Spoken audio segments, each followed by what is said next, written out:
I think that some people are deliberately trying to completely clear the cultural landscape of our past in order to say there's nothing good, nothing you can hold on to, no one you should revere. You've got no heroes. The whole thing comes down. Who's left standing? Oh, we've also got this idea from the 20th century still about Marxism. And no, you will not have the entire landscape deracinated and then the worst ideas tried again. The following is a conversation with Douglas Murray, author of The Madness of Crowds, Gender, Race, and Identity, and his most recent book, The War on the West, How to Prevail in the Age of Unreason. He's a brilliant, fearless, and often controversial thinker who points out and pushes back against what he sees as the madness of our modern world. I should note that the use of the word Marxism and the West in this conversation refers primarily to cultural Marxism and the cultural values of Western civilization, respectively. This is in contrast to my previous conversation with Richard Wolff, where we focused on Marxism as primarily a critique of capitalism, and thus looking at it through the lens of economics and not culture. Nevertheless, these two episodes stand opposite of each other with very different perspectives on how we build a flourishing civilization together. I leave it to you, the listener, to think and to decide which is the better way.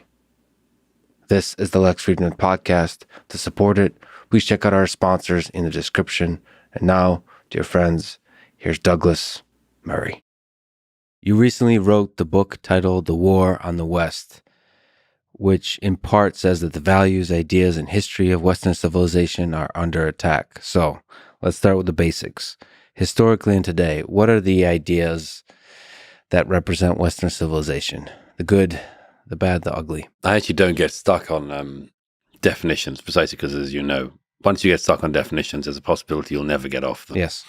I'd say a few things. Firstly, obviously, the Western tradition is a specific tradition of ideas, culture, well known to be perhaps easily defined by the combination of Athens and Jerusalem, the world of the Bible, and the world of ancient Greece and indeed Rome. Effectively creates European civilization, which itself spawns the rest of the Western civilizations: America, Canada, Australia, New Zealand, and others. But these are the main countries that we still refer to as the West. So there's a specific tradition and all the things that come from it. My shorthand cheat on this answer is to say, you know when you're not in it. So if you've ever been to Beijing, Shanghai, you know you're not in the West. You're somewhere else. You know you're not in the West. When you're in Tokyo, you're somewhere extraordinary, but you know you're not in the West. Obviously, there are, let's say, borderline questions like, is Russia in the West? Which I sort of leave open as a question. Possibly. If you were placed into Moscow blindfolded and you woke up and you couldn't hear the language, or maybe you didn't know what the language sounded like, would you guess you were in the West or not? I think I was somewhere near it. Getting closer. I mean, you know, it's what Tolstoy asks the question, doesn't he, whether it's European? And I think the answer to that is not really, although massively influenced by Europe, but and times wanting to reach towards it, at times wanting to stay away. But a part of the West, possibly, yes. But anyway, it's a very specific tradition. It's one of a number of major traditions in the world, and because it's hard to define doesn't mean it doesn't exist, you know. Are there certain characteristics and qualities about the values and the ideas that define it? Is the type of rule, the type of governmental structure? Yes. I mean, the rule of law, property-owning democracies, and much more. I mean, these are, of course, things that were ended up being developed in America and then given back to much of the rest of the West. I'd say there are other perhaps more controversial attributes I would give to the West. One is a ravenous interest in the rest of the world, which is not shared, of course, by every other culture. the late philosopher George Steiner said he could never get out of his head the haunting fact that the boats only seemed to go out from Europe. They didn't. The explorers, the scholars, the linguists, the people who wanted to discover other civilizations, and indeed even resurrect ancient civilizations and lost civilizations. These were scholars that were always coming from the West to discover this elsewhere. By contrast, there were never boats coming from Egypt to help the Anglo-Saxons discover the origins of their language and so on. So I think there is a sort of ravenous interest in the rest of the world, which can be said to be a Western attribute, although it, of course, also has, one should immediately preface it, some downsides and many criticisms that can be made of some of the consequences of that interest. Because, of course, it's not entirely lacking in self-interest. So it's not just the scholars, it's also the armies, and they're looking to gain access and control over resources elsewhere. The markets. And hence the imperial imperative. Exactly. To conquer, to expand. Although that itself, of course, is a universal thing. I mean, no civilization I think that we know of doesn't try to gain ground from its neighbors where it can. The Western ability to go further, faster, certainly gave an advantage in that regard. Do some civilizations get a bit more excited by that kind of idea than others? Possible. It's possible. Because you could say it's the Western civilization because the technological innovation was more efficient at doing that kind of thing. Absolutely. But maybe it wanted it more too. Well, the Ottomans wanted it an awful lot and did terribly well for many centuries. One shouldn't forget that. Yeah. As did others. I'd also say, by the way, that, and again, it's a very broad one, but it's worth throwing out there. I think self-criticism is an important attribute of the Western mind, one that, as you know, is not common everywhere. Not all societies allow even their most vociferous critics to become rich. So, criticism is a negative-sounding word. It could be self-introspection, self-analysis, self-reflection. And it can be what you need. And in the Western system, I'd argue that one of the advantages of the system of representative governance is that where there are problems in the system, you can attempt to sort them out by peaceable means. We listen to arguments, most famously in America in the late 20th century. The civil rights movement achieved its aims by force of moral argument and persuaded the rest of the country that it had been wrong. That's not common in every society by any means. So I think there are certain attributes of the Western mind that you could say are, they're not entirely unique, but they are not as commonplace elsewhere. What about the emergence in hierarchies of asymmetry of power, most visible, most drastic in the form of slavery, for example? Well, I mean, everyone in the world did slavery, so I don't regard it as being a unique Western sin. It's rather hard to think of a civilization in history that didn't have slavery of some kind. One of the oddities of the Western ignorance of our day is that people seem to imagine that our societies in the West were the only ones who ever engaged in any vices. Alas, this isn't true. It's a sort of Rousseauian mistake, or at least one that's blossomed since Rousseau, that everybody else in the world was born into sort of Edenic innocence, and only we in the West had this sort of evil in us that caused us to do bad things to other people. Slavery was engaged in by everyone in the ancient world, of course, and through most of the modern world as well. Of course, there are 40 million slaves in the world today, so it's clearly not something that the species as a whole has a problem with. That's more slaves, of course, than there were in the 19th century. And I'd say, on top of that, the interesting thing about the Western mind as regards to slavery is that we were the civilization that did away with it. And by the way, the founding fathers of America, who today are lambasted routinely for being acquiescent in the slave trade, engaging in it, owning slaves,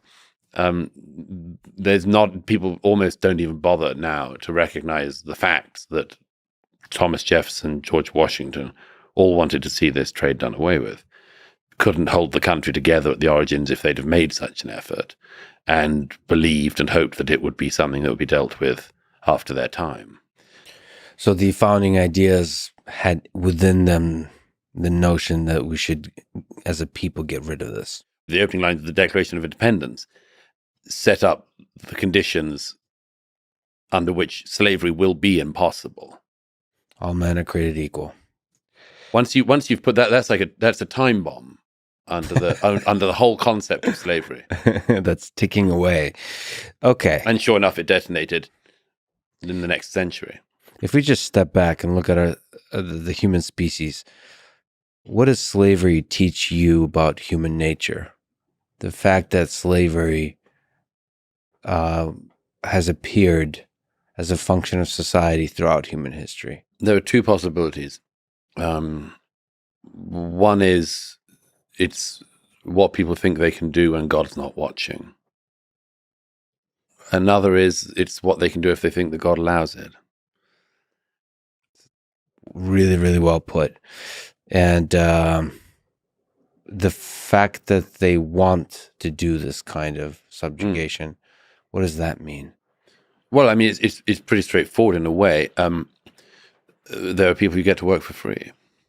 It's economic in nature in some sense. Yes, but in order to do it, I mean, almost always there are some examples in the ancient world where this wasn't the case, but almost always it had to be a subjugated people or people regarded as different. One of the things actually I've tried to sort of inject into the discussion through this book, among other things, is a recognition that there were very major questions still going on in the 18th and early 19th century that were unresolved, which were one of the reasons why slavery was not as morally repugnant to people then as it was to us now, as it is to us now. And that's the question of polygenesis and monogenesis. At the time of Thomas Jefferson, the founding fathers were thinking and working. They didn't know, because nobody knew, whether the human races were related or not. There were arguments, the monogenesis argument, that we were all indeed from the same racial stock. Polygenesis argument was that we weren't. We were, Black Africans, Ethiopians, they were often referred to at the time, because they provided some of the first slaves, were different from white Europeans, simply not related in any way. And that makes it easier, of course. That makes it easier to enslave people if you think they're not your brother. Am I my brother's keeper? No, he's not your brother. And it was a very troubling argument in the 18th and 19th century, also because there was a biblical question. It threw up a theological question, which was, I mean, people were literally debating this at the time. Was there also a black Adam and Eve? Was there, as it were, an Indian Adam and Eve, a Native American Adam and Eve? I mean, this was a serious theological debate because they didn't know the answer. And people say that Darwin solved this. It wasn't just Darwin, of course, but by the late 19th century, the argument that we were not all related as human beings had suffered so many blows that you had to really be very, very ignorant, deliberately, willfully ignorant to ignore it by then. So it no longer was, after Darwin, a theological question. It became a moral question. It was already a moral question, but it clarified it. Darwin clarifies it, definitely. And then you're in this, as I say, you're in this situation of you're not subjugating some other people, you're subjugating your own kin. And that becomes morally unsustainable. So, given that slavery in America is part of its history, how do we incorporate it into the calculus of policy today, social discourse, what we learn in school? We can look at slavery in America. We can look at maybe more recent things like in Europe, the other atrocities, the Holocaust. How do we incorporate that in terms of how we create policy, how we treat each other, all those kinds of things? What is the calculus of integrating the atrocities, the injustices of the past into the way we are today? That's a very complex question because it's a moral question at this point. and a moral question long after the fact. I say at one point in the War in the West that the argument, for instance, on reparations now that goes on, and is not a fringe argument anymore.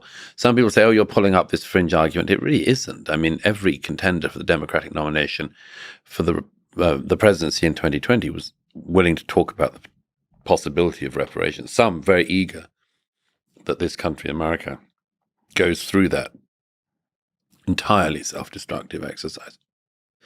I say that there's a lot of problems with this, but if I could refine it down to one thing, I'd say this. It's no longer about a wealth transfer from one group of people who did something wrong to another group of people who were wronged. It could have been that 200 years ago. Today, it's not even the descendants of people who did something wrong giving money to people who were the descendants of people who were wronged. It's a wealth transfer from people who look like people who did a wrong thing in the past to another group of people who resemble people who were wronged. That's impossible to do. I'm completely clear about this. There is no way in which you could organize such a wealth transfer on moral or practical reasons. America is filled with people who are have the same skin color as us, for instance, who have no connection to the slave trade and should not be made to pay money to people who have some connection. And then the country is also filled with ethnic minorities who have come after slavery, who would not be due for any reimbursement, as it were. The problem with this is that I'm perfectly open to the possibility that there are residual inequities that exist in American life, and that the consequences of slavery could be one of the factors that resulted from this. The thing is, I don't think it's a single issue answer.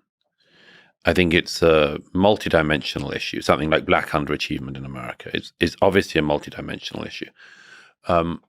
Much of the left and others wish to say it's not. It's only about racism, and they can't answer why Asians who've arrived more recently don't, for instance, get held down by white supremacy, but actually, I say white supremacy in quotes, obviously, but don't get held back by it, but actually flourish to the extent that Asian Americans have a higher household earnings and higher household mean equity than home equity and so on than white Americans. So I don't think that on the merits, the evidence is there that, racism is the explanation for ongoing black underachievement in some segments of the black community in America. It's obviously a part of it. Could you say that even those things like fatherlessness and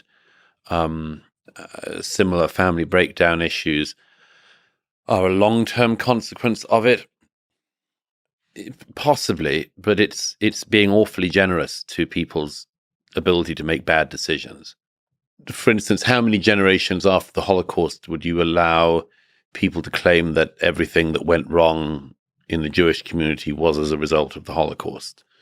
I mean, is there some kind of term limit on this? I would have thought so. And I think most people probably think that's over. I think the details matter there. But it's very difficult. Deep waters, yeah. Oh, I enjoy swimming out in the ocean. So, although I'm terrified of what's lurking underneath in the darkness. You're right. You're right to be.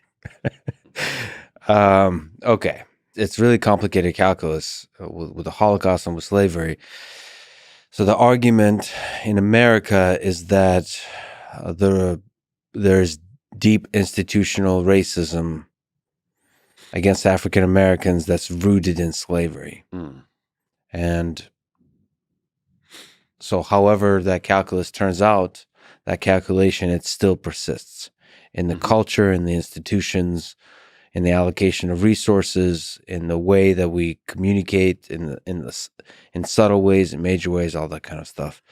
How is it possible to win or lose that argument of how much institutional racism there is that's rooted in slavery? Is it a winnable? It's an unquantifiable argument, and I'd I like to apply some shortcuts to some of this. The following are, for instance, all. Let's take the one that's most often cited. If a white person is walking down a street in America and they see a group of young black men coming towards them and it's late at night and they cross the road, is it because of slavery? Is it because of institutional racism? No, it's because they've made a calculus based not entirely on unfounded beliefs that, given crime rates, it's possible that this group of people might be a group of people they don't want to meet late at night. That's an ugly fact, but as crime statistics in American cities after American cities bear out, it's not an entirely unreasonable one. It's not reasonable every time, obviously. But is it attributable to slavery? That's a stretch. If you're in a city like Chicago, where the homicide rates shot up in the last 2 years, albeit again, as always has to be remembered, mainly black on black gun violence and knife violence. Nevertheless, if you're in a city like Chicago and you make that calculus I've just suggested, the cliched one, the street late at night, there are other factors other than a memory of slavery that kick in.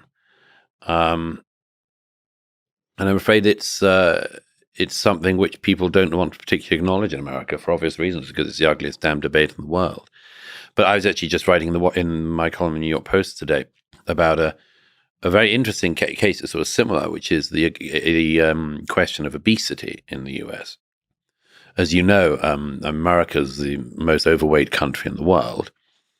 America has, I think, 40% of the population is obese in medical ways, and the next country is a long way down. That's New Zealand at 30% of the population. So America's a long way ahead. Why during the coronavirus era, when we know that obesity is the one clearest factor that's likely to lead to your hospitalization if you also get the virus, why did almost no public health information in America focus on obesity?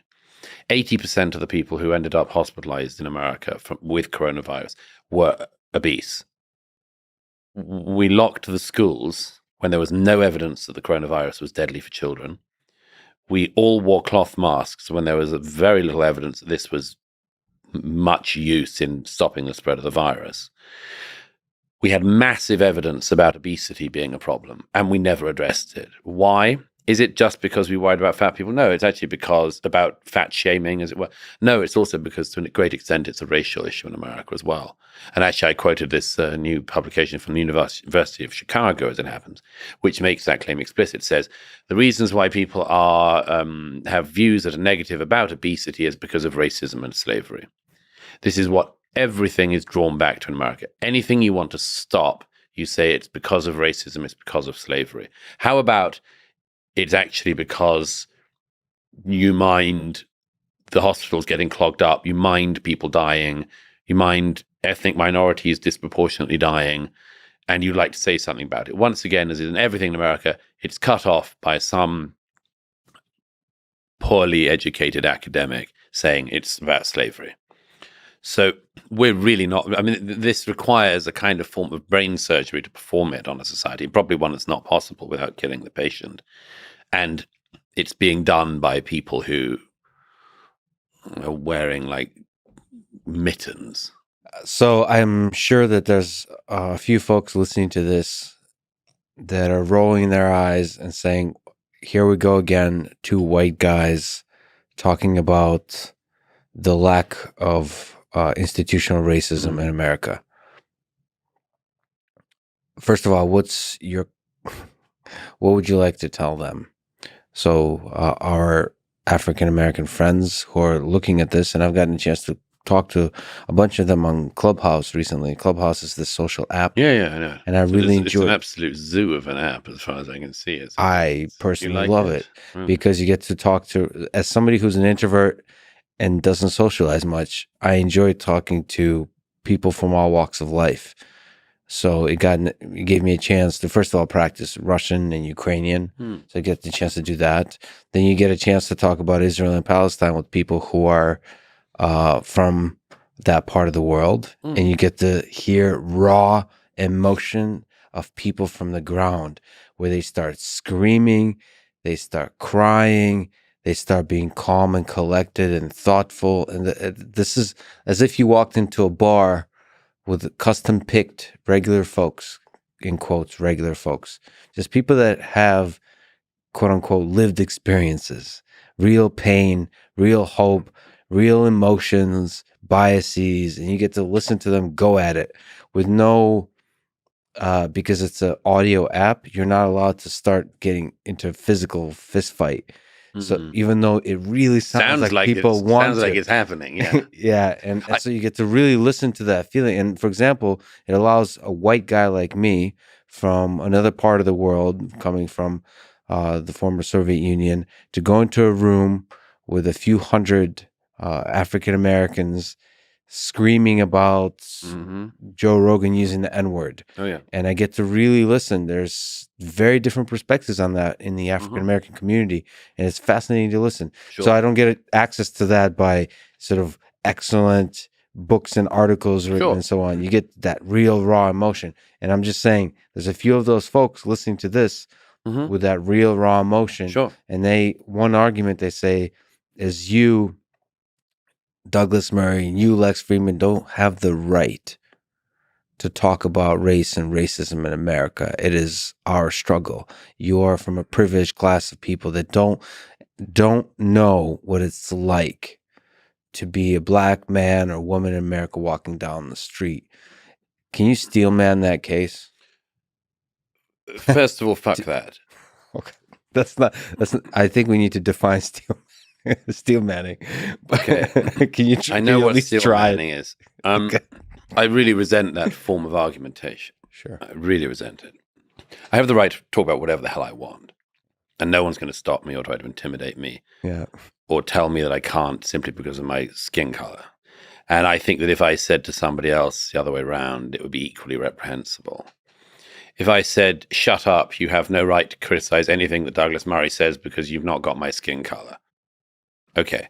It's not an exact comparison, but seriously, is that a reasonable form of argument? You haven't been through everything I've been through in my life, therefore you can't comment. No.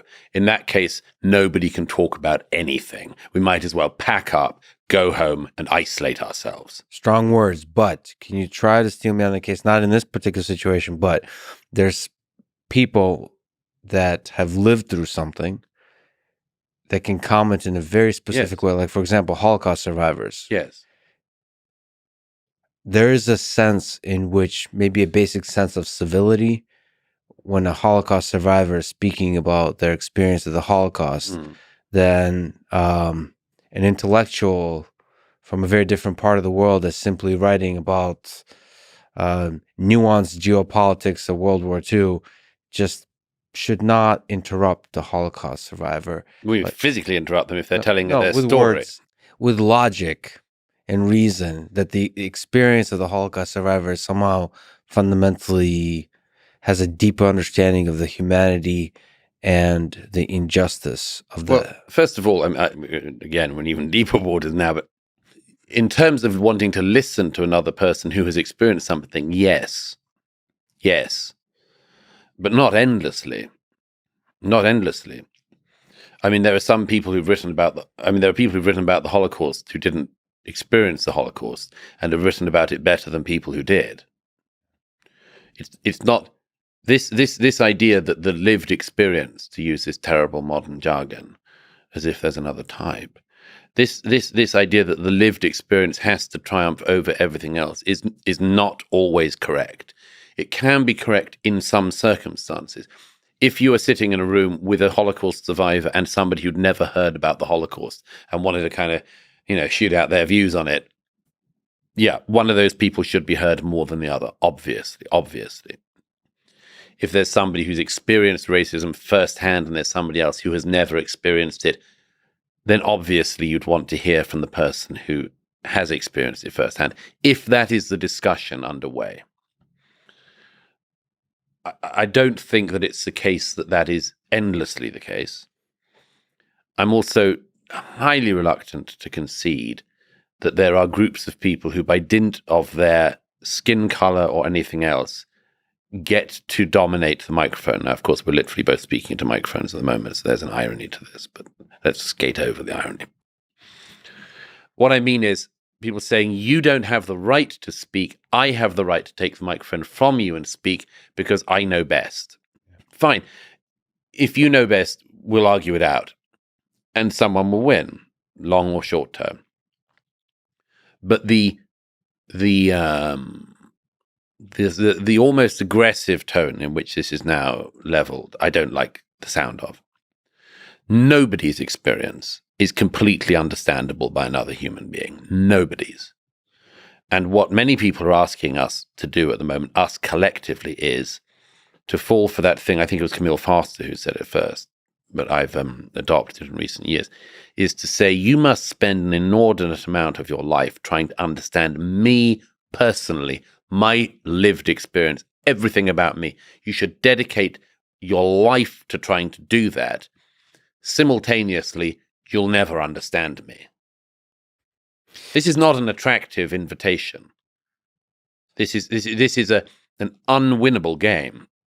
So if somebody has a legitimate and important point to make, they should make it, and they will win through whatever their characteristics, whatever their race. And by the way, there are plenty of white people who experience racism as well. There are plenty of white people who do and have done, and increasingly so, which is one of the things I write about in The War on the West. I mean, I would argue that today in America, the only group who are actually allowed to be consistently, vilely racist against are white people. If you say disgusting things about black people in America in 2022, you will be over. You will be over. If you decide to talk about people's white tears, their white female tears, their white guilt, their white privilege, their white rage, and all these other pseudo-pathologizing terms, you'll be just fine. You could be the chairman of the Joint Chiefs of Staff. You could lecture at Yale University, absolutely fine. And the white people have to suck that up as if that's fine because there was racism in another direction in the past. So white people can have racism as well. Does that mean that I think that I have a right, or other white people have a right, to dominate the discourse by talking about their feelings of having been victims of racism? No, not particularly, because what does that get us? It gets us into an endless cycle of competitive victimhood. Am I saying that white people who've experienced violence have experienced historically anything like the violence that was perpetrated against black people in America historically? Obviously not. But, you know, what kind of competition do we want to enter here? And this is very, very important terrain now in America, because there's one other thing I have to throw in there, which is, how do you work out the sincerity of the claim? How do you work out the sincerity of the claim being made? At one point in my book, in this latest book, I referred to a very useful bit in Nietzsche and the Genealogy of Morals, where, as you know, Nietzsche always has to be treated carefully. You know, when people say, I love Nietzsche, you have to say, which bits? What exactly do you love about him? But he, a lot can be learned from the answer. But there are moments in Genealogy of Morals that were very useful for this book. One of them was the moment when Nietzsche uses a phrase that I've now stolen for myself, appropriated, you might say, where he refers to people who tear at wounds long since closed and then cry about the pain they feel. Now, how do you know? How do you know whether the pain is real? How do you know? I'm not saying you can never know, but it's hard.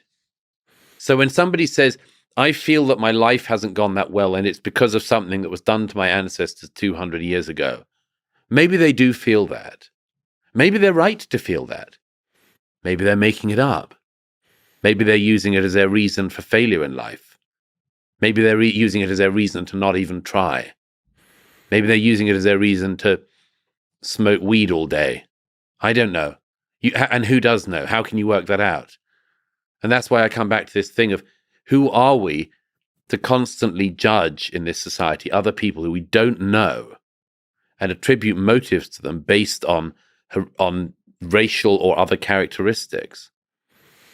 And as you write in this part, I like your cultural appropriation of Nietzsche, and at the same time canceling Nietzsche in the same set of sentences. But you write in this part about evil. No, I didn't cancel Nietzsche. Well, Can't cancel Nietzsche. I was saying treat him carefully. Treat him carefully. Fair enough. But you can judge a man's character by which parts of Nietzsche he quotes. Fair enough. I think when you meet people who do Man and Superman a bit too much, you're in. Now you're pulling in even deeper water, referencing Hitler here. Okay, so you write in this part of the book about evil. Quote, what is it that drives evil? Many things without doubt, but one of them is identified by several of the great philosophers is resentment. Yes. That sentiment is one of the greatest drivers for people who want to destroy, blaming someone else for having something you believe you deserve more. And you're saying this kind of resentment, we don't know as it surfaces whether it's genuine or if it's used to sort of play games of power to evil ends. Can you speak to this? Because it's such a fascinating idea that one of the biggest drivers of evil in the world is resentment. Because if you look at human history, if you look at Hitler, so much of the propaganda, so much of the narrative was about resentment. So is that surface or is it level or is that deep? The resentment that drives evil? It can be any of the above. Let's first of all preface it, everybody has resentment. I use the term ressentiment, which is thought very similar to resentment. Let's stick with resentment, so we don't sound too pretentious. Let me give you a quick example of somebody in our own day who has a form of resentment. Vladimir Putin. Did you see Navalny's documentary, Putin's Palace? Yes. Yeah. You remember the stuff about Putin as a young KGB officer in Germany? Remember the stuff about Putin, his first wife's resentment of one of his KGB colleagues who had an apartment that was a few meters bigger than the Putin's apartment? Yeah. It's very interesting. And by the way, I'm not saying that, Vladimir Putin became the man he has become and invaded Ukraine because he didn't have an apartment he liked in Berlin or Munich, wherever he was. But it's this distinct possibility. My point is that resentment is a factor in all human lives, and we all feel it in our lives, and it's something that has to be struggled against. Resentment is, in political terms, can be it's an incredibly deep thing to draw upon. You mentioned Hitler. Obviously, one of the things that Hitler played on was resentment. Obviously, almost every revolutionary does. The French revolutionaries did as well, and we're not without cause. There's a good reason to feel that Versailles was not listening to Paris in the 1780s, and feel resentment for Marie Antoinette in her palace within the palace, ignoring the bread shortages in Paris. So resentment is a very understandable thing, and sometimes it's justifiable, and it's also deadly to the person as it is to the society. It's an incredibly deep sentiment. Somebody else has got something that you should have, and the problem about it is that it has the potential to be endless. You can do it your whole life, and one of the ways I've sort of found myself explaining this to people is to say, it's also important to recognize that resentment is something that can cross absolutely every boundary. So, for instance, it crosses all racial boundaries, obviously, it goes without saying. More interesting is it crosses all class boundaries and socioeconomic boundaries. And if I was to sort of simplify this thought, I would say, I guess that you and I and everybody watching knows or has known somebody in their lives who has almost nothing, in worldly terms, and is a generous person, a kindly person, a giving person, a happy person, even a cheerful person. And I think we probably have also, or many of us will have met people who seem to have everything and who are filled with resentment. Somebody else has held them back from something. Their sister once did something. She shouldn't. She got this, and I should have got that, and on and on and on. It's a human trait, and one of the things that suggests to me is that we therefore have a choice in our lives about this. This is something which we can do something about, not limitlessly. But for instance, I mean, there are very good reasons that some people in their lives might feel resentment. Let's say you're involved in a car crash and a friend fell asleep at the wheel, and that's why you are spending the rest of your life in a wheelchair. There's a pertinent example of this in American politics at the moment. You would be justified in feeling resentment. And at some point you have to make a decision, which is, am I going to be that person or a different person? But even in that case, you're saying at the individual level and at societal level is destructive to the mind. Even when you're quote unquote justified, it rots you. It rots you because the best you can do is to eke out your days unfulfilled. So the antidote, as you describe, is gratitude. Yes. Gratitude is the antidote to evil, in a sense. So gratitude at the individual level and at the societal level. Gratitude is certainly the answer to resentment. I quote in The War in the West this when I read it the first time a few years ago, I was absolutely floored by the brothers Karamazov. Not everything in it, by the way, and I won't get into it, but I have some very big structural criticisms of the novel. Now you're just sweet talking to me because I'm a Dostoevsky fan, but I appreciate this. Oh, okay. Well, we could get into what I see as being the structural flaws in the Brothers Karamazov. But anyway, now I'm offended and triggered. And I mean, this is it's like coming out of Macbeth and saying, I didn't think it was much good. Yeah, there's structural flaws. Yeah, I thought the ending stank, and the middle wasn't very good. No, when I read that novel, I was floored by a couple of things. One is of course the moment where we realize the devil appears. The moment that Ivan says to his brother, you know he visits me, and you realize that he's talking about the devil, the whole novel goes into this totally different space. And you realize it's even more than you've already realized the novel's about. And then when the conversation occurs between Ivan and the devil, remember, I think he says it describes him as dressed in the French style of the early part of the 19th century. Very strange that the devil would be dressed like that, but sort of. And if you remember that he's sort of cross-legged and rather urbane figure. But the devil mentions in passing to Ivan that he says, I don't know why gratitude is not an instinct that's been given to me. And you're not allowed. This is not given the role of being the devil. This is not one of the things. It's just not one of the things. And you think, and of course, only a genius of Dostoevsky's stature could. I mean, a lesser genius would have made a whole novel out of that insight. Only Dostoevsky can just throw it away because there's such an abundance of riches that he still has to get through. The structural problems aside, but the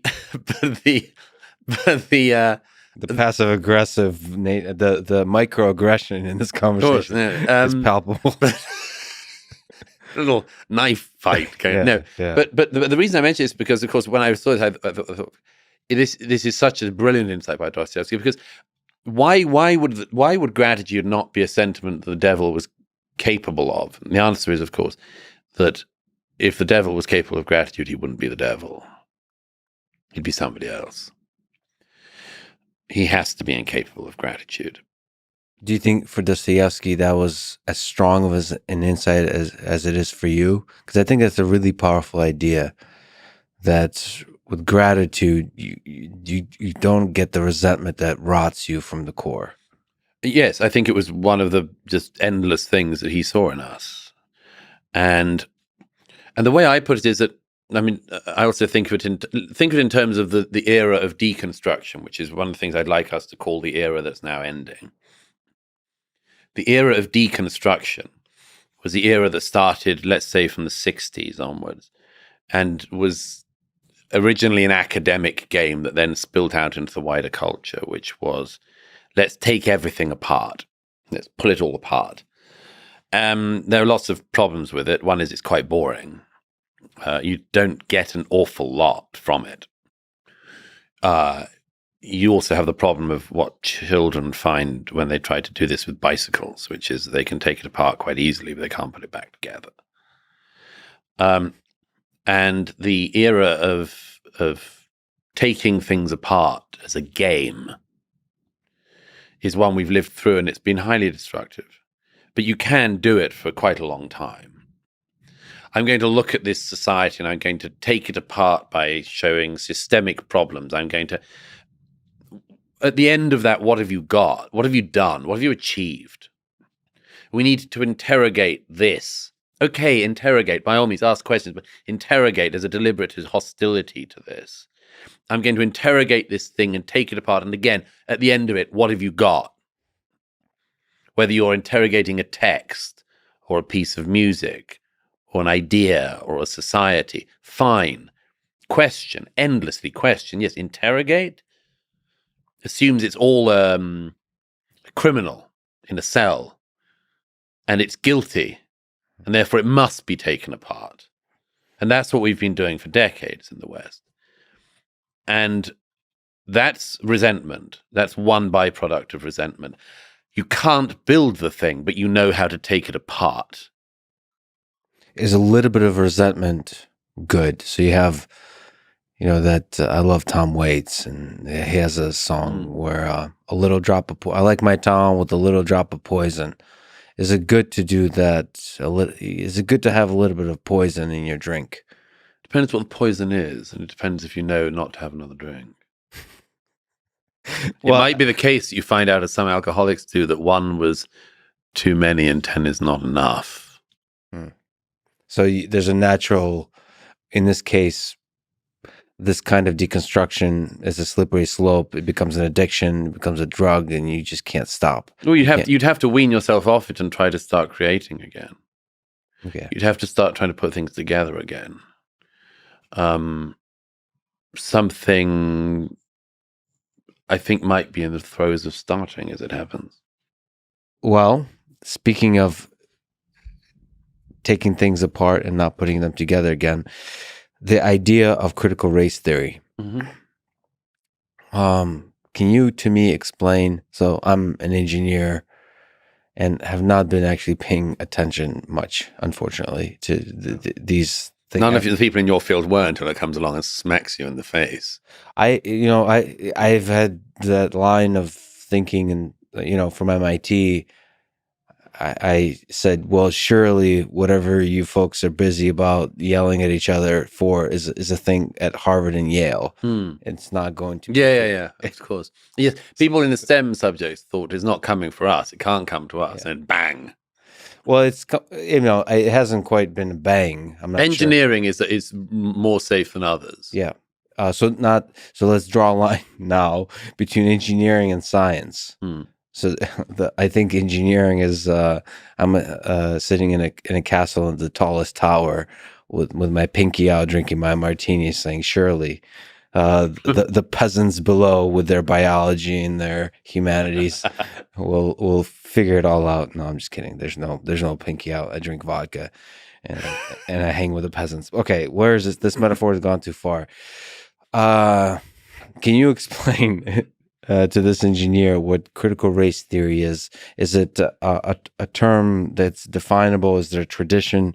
Is there a history? What is good about it? What is bad about it? It is a tradition. It is a history. It's a school of thought. It started in the law roughly in the 1970s in some of the American Academy. It spilled out. It always aimed to be an activist philosophy. People deny that now, but as I cite in The War in the West, I mean, the foundational texts say as much. This is an activist academic study. We're not just looking at the law. We seek to change the law. And it's spilt out into all of the other disciplines. I think there's a reason for that, by the way, which is it happened at the time that the humanities and others in America were increasingly weak and didn't know what to do. And they needed more games to play or new games to play. The psychologists got bored. Yeah, I mean, they needed tenure. And they needed something to do. And I mean, it's not an original observation. Plenty of people have made this, but I mean, Neil Ferguson said this some time ago, for instance, that in the last 50 years in American academia, certainly in humanities departments, when somebody dies out who's a great scholar in something, they're just not replaced by somebody of equal stature. They're replaced by somebody who does theory or critical race theory. They're replaced by somebody who does the modern games. Somebody dies out who's a great historian of, say, I don't know, it's the one that's on my mind, Russian history or Russian literature, and they're not replaced by a similar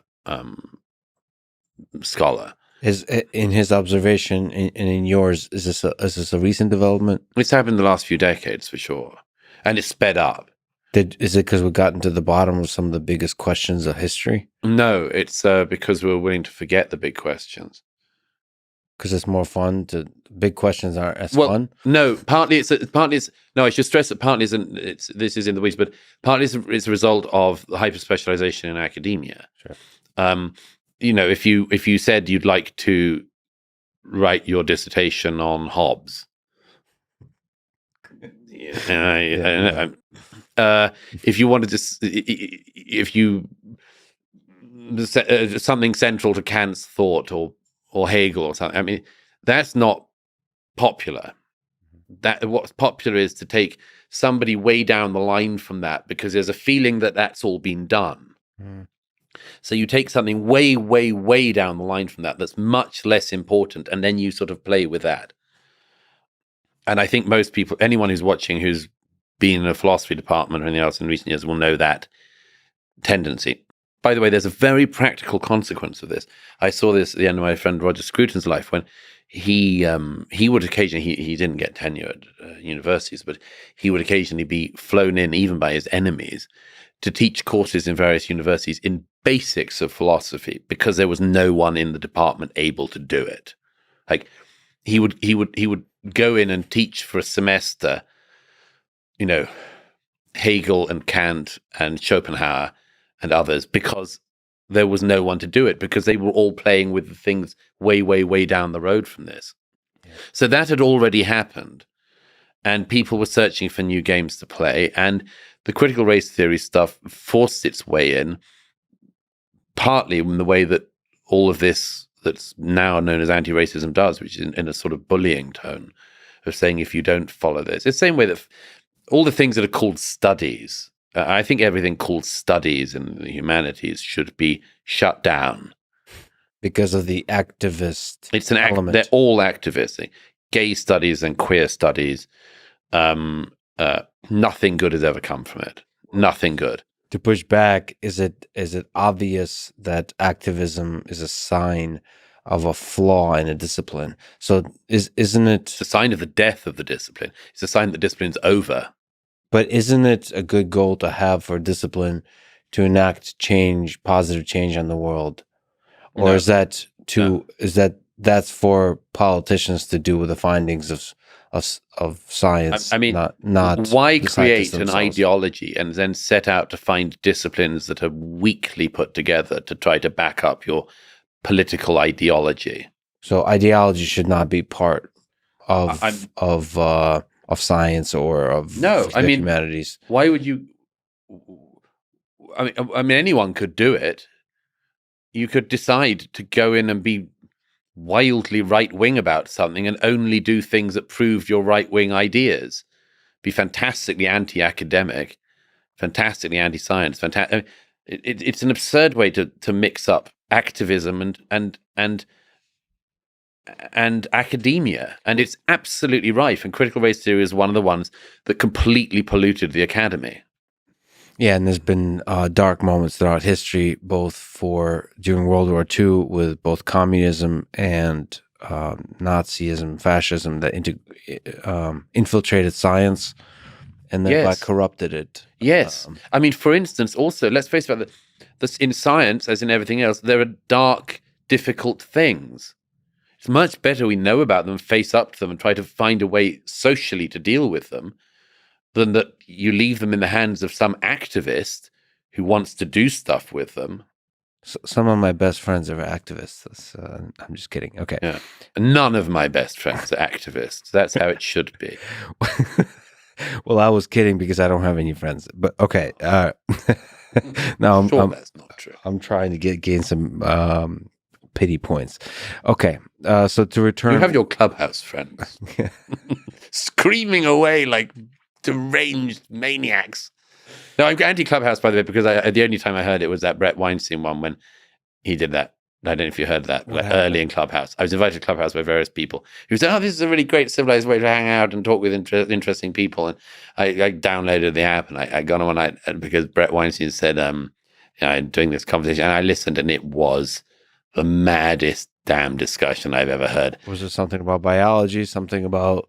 Was it during COVID times? All that. At some point, Brett said, "I'm an evolutionary biologist," and somebody else started saying, "You're a eugenicist," and he said, "No, I'm an evolutionary biologist." And somebody else said, "That's the same thing," and it just went on like that. And Brett desperately tried to explain that's not the same thing as being a eugenicist, and he lost the Clubhouse room.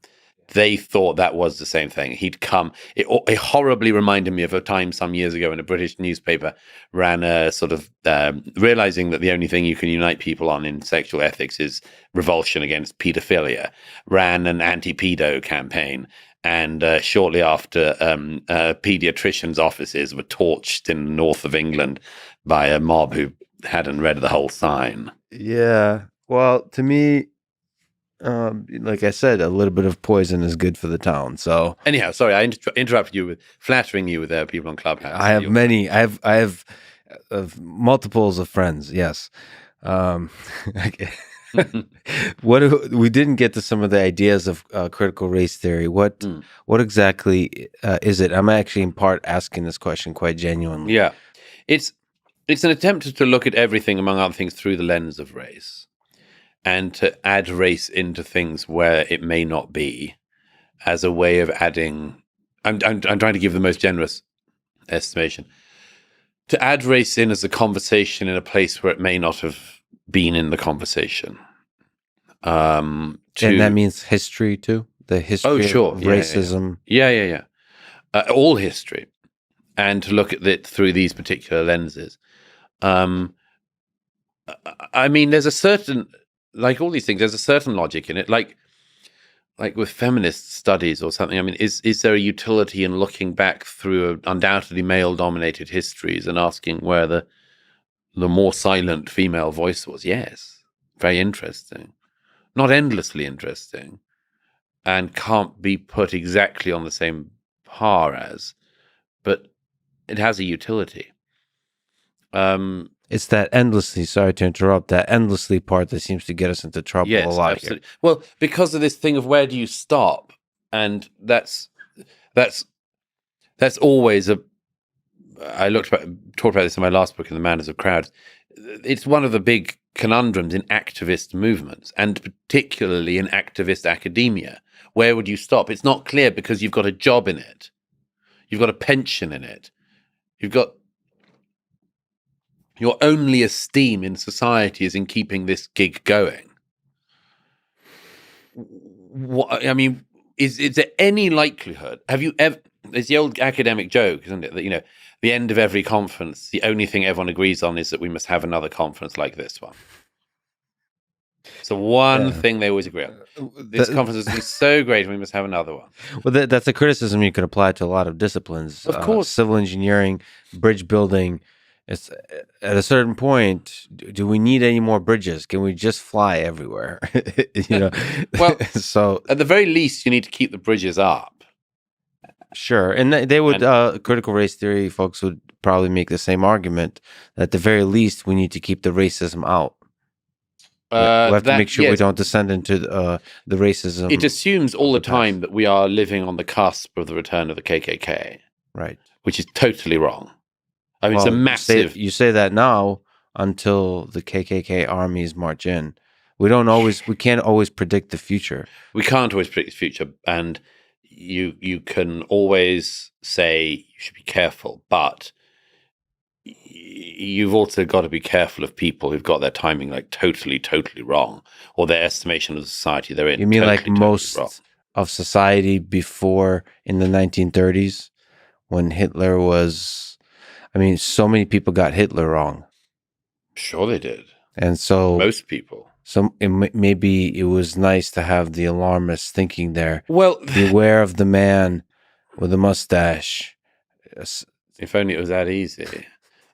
It's not always about facial hair. I mean, I always say that. I mean, it very often is. These two clean-shaven chaps both say one of the problems of everybody knowing a little bit about Nazism is that they think that they know where evil comes from, and that it comes from like a German with a small mustache getting people to goose step, for instance. And that's not correct. A much better understanding of it is it can come from all number of directions and keep your antennae as good as you can. But once you end up in this society, which I would argue certainly parts of America are in, where you're always in 1938, that's not healthy for a society either. Where people are so primed and think they're so well trained because they spent a term in school learning about the Second World War and the Holocaust, think they're so well trained in Hitler spotting that they can do it all the time. Look at all these phrases we now have in our societies, like dog whistle. You know, as I always say, if you hear the whistle, you're the dog. But people say, that's a dog whistle, as if they're highly trained anti-Nazis. I mean, you know, there should be some humility in it. We should be careful. We should be wary, for sure. And we should also be slightly humble in our inability to spot everything. If not significantly humble. Right. So if we can, there's something funny, if not dark, about the activity of Hitler spotting, if I just may take an aside. But so critical race theory, how much racism, what is racism? How much of it is in our world today? If we were thinking about this activity of Hitler spotting, how, and trying to steelman the case of, if not critical race theory, but people who look for racism in our world, how much would you say? Well, it's a good thing to try to define. I would say that racism is the belief that other people are inferior to you. You could see a form of it where you thought people were superior to you. That could also happen, but more commonly it's you see a group of people as being inferior to you simply by dint of the fact that they have a different racial background. And that's sort of the easiest way to define racism. As I say, I mean, there are types of racism, I mean, mainly anti-Semitism, actually. Perhaps it's the only one, which weirdly relies on a hatred of people who a certain type of person thinks are better than them. And that's a particular peculiarity, one of the peculiarities of anti-Semitism. Well, anti-Semitism somehow does both, right? Yes. Well, one of the eternal fascinating things about anti-Semitism is it does everything at the same time. It's like a quantum racism. Yes. You're both superior and inferior. You know that, do you know Vasily Grossman's Life and Fate? So in the middle of Life and Fate, which a Persian friend of mine always said was one of only two great novels of the 20th century. She was a very harsh literary critic. What was the other one? Oh, The Leopard, obviously. The Leopard? The Leopard of Giuseppe de Lampedusa. Yeah. Okay. She's definitely right on that one. Yeah. Life and Fate is I'm learning so much today. Yes. Life and Fate is an extraordinary book, mainly about. We know Grossman was obviously Jewish himself, but he saw almost everything that he could have done in the Second World War. He saw Stalingrad, and he was a journalist, and he wrote first-hand accounts of Stalingrad. He was also the first journalist into Treblinka, And his account, which you can read in one of the collections of his journalism, his account of walking into Treblinka is just one of the most devastating, haunting pieces of journalism or prose you can read. Anyhow, I mentioned him because Grossman in the middle of Life and Fate, which is about a sort of 900-page novel, in the middle of it, which is about the dark axis around Stalingrad, where at one point he amazingly sort of goes into the minds of both Hitler and Stalin. He says Stalin in his study feels his counterpart in Berlin, and he says he feels very close to him at this moment. Wow. Yeah. Around Stalingrad, like leading up to the battle. After Stalingrad, when the Germans had lost, he says he feels the closeness of Hitler. But Grossman, in the middle of Life and Fate, slap bang at the worst hours of the 20th century, suddenly dedicates a chapter to anti-Semitism. And I've seen anti-Semitism as something I've always been very interested in, because I've always had an instinctive utter revulsion of it. And also partly because of having seen bits of it in the Middle East and elsewhere. But I mention this because Grossman, in the middle of Life and Fate, takes time out and does this like 3-page explanation, or 3-page description of anti-Semitism. And it's extraordinary. I mean, it's the only thing I can think of that's equally good is Gregor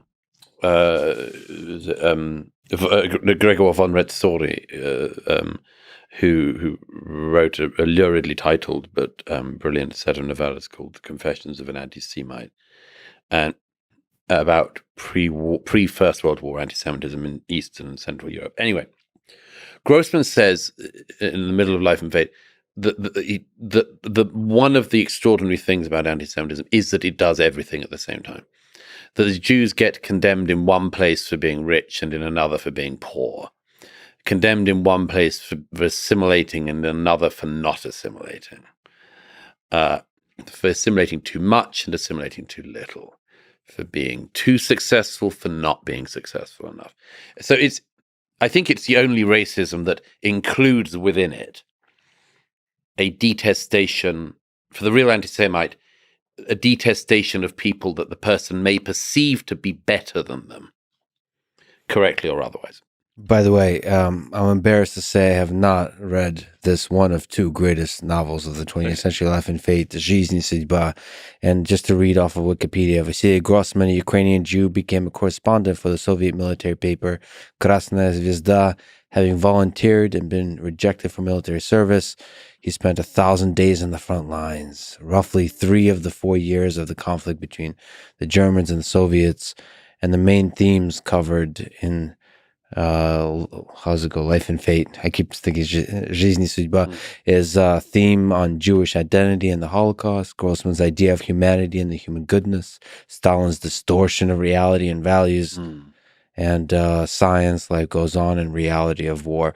It's interesting. I need to definitely read it. I think you'll really get a lot from it. It's one of the other things. Sorry, on Riverlit, but one of the other things he does is that he has this extraordinary ability to talk about the absolute highest levels of the conflict and then zoom in. It's rather like the camera work they use in things like Lord of the Rings, where he zooms down, then gets one person in the midst of all this, and you get on that. Well, put you in the study too. So I personally have read and reread the William Shirer's The Rise and Fall of the Third Reich, who's another journalist who was there. But he does not do it. Interestingly enough, given such a large novel, kind of the definitive work on the definitive original work that goes to source materials on Hitler, he doesn't touch anti-Semitism really. So, big thing to miss out. Well, he just says it very calmly and objectively, as he does for most of the work, that this was the fact of life. There's a lot of cruelty throughout, but he doesn't get to... Well, one of the things is, of course, they lost the war because of anti-Semitism. I mean, that's one quite important way to view it. This is how Andrew Roberts and other historians say it, is that, in the end, the Nazis lost the war because they were Nazis. It sounds almost too neat, but it's worth remembering that, at the end of the war, when the Germans need to be transporting troops and they need to be transporting very basic supplies, Eichmann makes sure he gets the trains to transport the Jews right up to the end. Well, that's certainly a dark possibility. But anyhow, but to go back to racism in general, yes. Racism in general, apart from anti-Semitism, relies on the perception that another group of people, a racial group, other than your own, are inferior to you. That's what I'd say is the easiest shorthand of racism. And of course, it's one of the stupidest things that our species is capable of. I mean, one of the stupidest, that you can look at a person and guess them in their entirety, in fact, because of their skin color. I mean, it's like, what a stupid idea that is, as well as being an evil one. But the I would say that I think it's a dangerous thing in our era that there are bits of it coming back. That's why I say we do need we need our antennae working.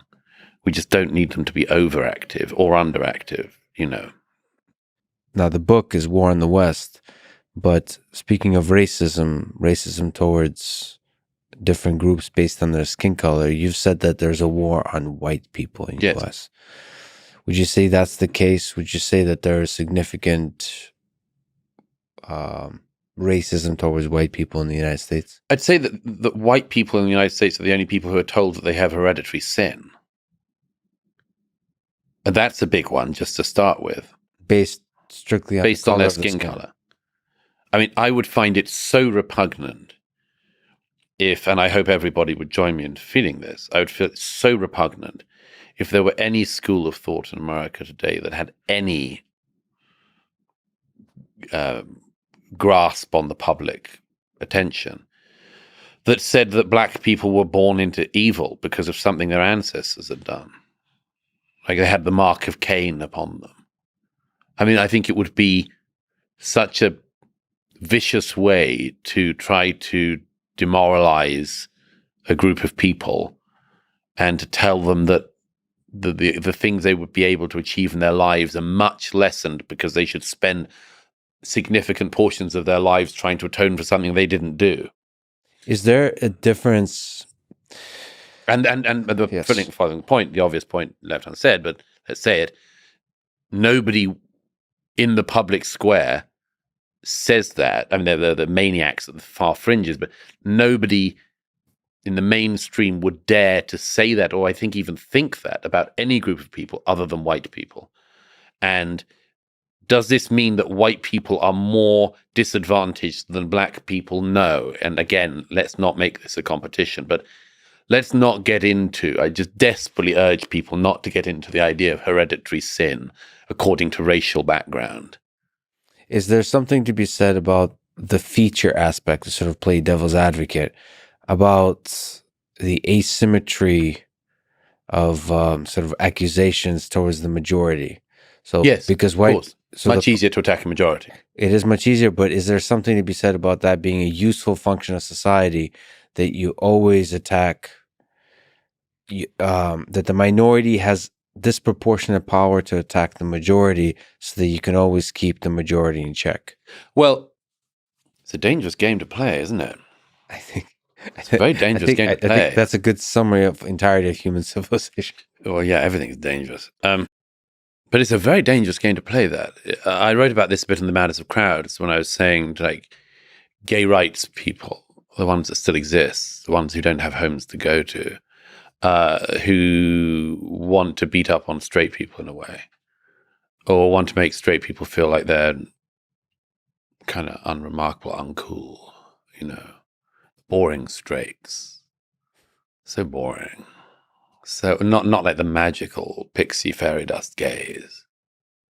That's a bad idea to push that one. That's a bad idea. And some gays push that. Highly unwise, given the fact that about 2 to 3% of the population are actually gay, although now there's like an additional 20% who think they're like two-spirit or something and all that bullshit, but they're just attention seekers, so let's not spend too much time on that. But equally, as I said in The Man as a Crowd, with the feminist movement, very unwise for half of the species to say that the other half of the species isn't needed. And there were always third and fourth wave feminists willing to make that nuts argument. Not first wave feminists. You didn't hear it in first wave feminists. You didn't hear suffragettes tended not to say, we like the vote and men are scum. It would have been hard to have won everyone over to their side, not least the men they needed to win over to their side. But you do get third and fourth wave feminists who say, like, do we need men? Or men are all X. Again, it's a bad idea. It's a bad idea tactically. What if men, Richard Wrangham, somebody from Harvard, describes that men are the originators of violence, physical violence in society. And he argues that actually the world would be better off. No, just a very cold calculus. If you get rid of men, there would be a lot less violence in society, is his claim. But who says you need to get rid of violence in society? Well, but shouldn't that at least be a discussion? Well, I'm very the happy pros to have and the cons. discussion. Have a debate on a panel discussion, violence, pros and cons. Well, that's the sort of thing, if I can say so, that some like weak-ass academic decides to do because he thinks that his area of Boston would be nicer or whatever. He might decide it's useful if he was living in Kiev today to have violent men. I mean, it might, if New York was invaded right now, I'd need some violent men around here. But it wouldn't be invaded if there's no violent men. Well, that's goes the argument. There's also, at least there's some level of threat that you ought to exude that puts people off. If I was in, I'm very glad that the men and women of Ukraine are capable of, and more than capable of, fighting for their country and for their neighbors and their families and much more. But it's better that there was violence ready to unleash when violence was unleashed upon them than that the whole society had been told that they should identify as non-binary. But at least it's a conversation to have, isn't there? Isn't there aspect to the sort of the feminist movement that is correct in challenging the some forms of violence, domestic violence, for instance, although women are capable of that as well. I'm learning about this. We're all learning about this at the moment. I can't help but watch the entirety of it go down in this beautiful mess that is human relations. Okay. But just to finish that thought, I mean, it's very unwise for women to war against men, as it would be for men to war against women. It's highly, highly unwise to war on a majority population. And in America, Britain, and other Western countries, white people are still a majority. And so why would you tell the majority that they're evil by dint of their skin color? And think that would be a good way to keep them in check. I mean, I'm not guilty of anything because of my skin color. I'm not guilty of anything. My ancestors didn't do anything wrong. And even if they had, why would I be held responsible for it? So to go back to Nietzsche, is there some aspect to where if we try to explain the forces at play here, is it the will to power playing itself out from individual human nature and from group behavior nature? Is there some elements to this, which is the game we play as human beings, is always when we have less power, we try to find ways to gain more power? That's certainly one. The desire to grab is, let me see if I can find a quote for you on that. The desire to grab that which we think we're owed, and to do it often in the guise of justice. I mean, justice is one of the great terms of our age, and one of the very great bogus terms of our age. People forever talk about their search for justice, and it's amazing how violent they can often be in their search for justice, and how many rules they're willing to break so long as they can say they're after justice, and how many norms they can trample so long as they can say it's in the name of justice. You can burn down buildings in the name of justice. Well, the majority groups throughout history, including those with white skin color, have done the same in the name of justice. We come up with all kinds of sexy terms in our propaganda machines to sell whatever atrocities we'd like to commit. one of the quotes of from Nietzsche that I liked, and I quoted in this. Careful, I'm judging you harshly. Yeah, of course. Nietzsche says that one of the dangers of men of resentment is that they'll achieve their ultimate form of revenge, which is to turn happy people into unhappy people like themselves, to shove their misery in the faces of the happy, so that in due course the happy, and this is quoting Nietzsche, start to be ashamed of their happiness, and perhaps say to one another, "It's a disgrace to be happy. There is too much misery." This is something to be averted, for the sick, says Nietzsche, must not make the healthy sick too, or make the healthy confuse themselves with the sick. Well, I think there again, there's a lot of that going on. How could I be happy when there is unhappiness in the world? Why should I not join the ranks of the unhappy? I think Dostoevsky has a book about that as well. Sure. Notes from Underground. Okay. This has been very Russian focused. I'm very pleased with the number of times both Dostoevsky and Grossman and others have come in. This is very. I wasn't doing this as a sort of. Yeah, well, it's always good to plug the greats, and good to know they're still relevant. Do you speak Russian, by the way, at all? Which I did.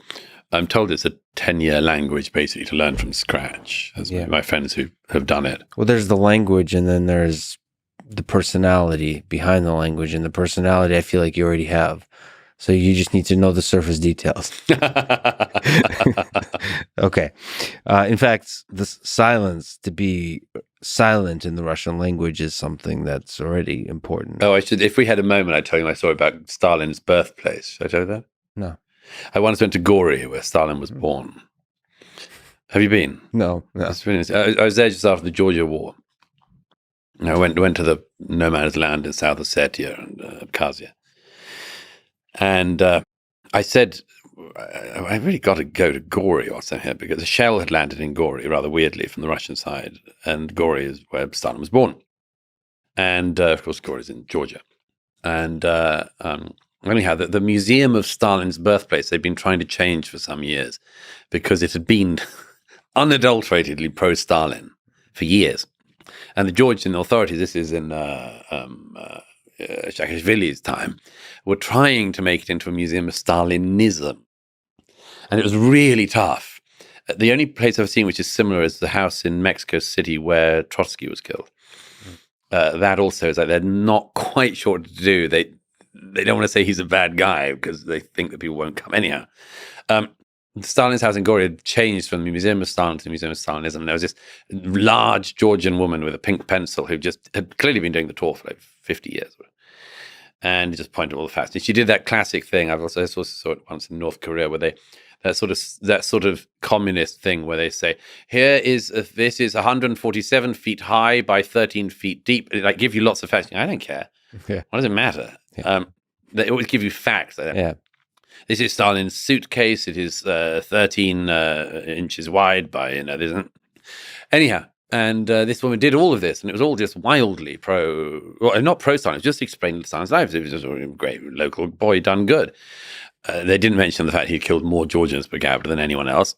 Local boy done good. And we get to the end, and before being taken to the gift shop where they sell red wine with Stalin's face on it, and among other things, and a lighter with Stalin on it, they took you to a little room under the stairs, and they said, "This is a replica of interrogation cell to show represent horror of what happened in Stalin time. Now gift shop." And it's like, there's no kind of thing. And I took the woman aside at the end. I discovered she'd said this to other journalists and visited before. I took her aside and I said, what do you think about Comrade Stalin? And she said, as I say, she'd obviously done this during communist times. She said, it's not my place to judge, sort of thing. Which is an interesting comment in itself. I said, yeah, but he killed more Georgians than anyone, and all that sort of thing. And she said, it's not my place to judge or to give my views and that sort of thing. And eventually I said, but what do you feel about it? And she said, it was like a hurricane. It happened. That's interesting because if I may mention Clubhouse once again, I got a chance to talk to a few people from Mongolia. Mm. There's a woman from Mongolia, and they talked about the fact that they deeply admire Stalin. They love. She sounded, if I may, hopefully that's not crossing line. I think I'm representing her correctly in saying she admired him almost like loved him, like the way people love like like Jesus, like a holy figure. Well, isn't that still the case in large parts of Russia? Yeah, I mean, Stalin keeps on winning greatest Russian of all time.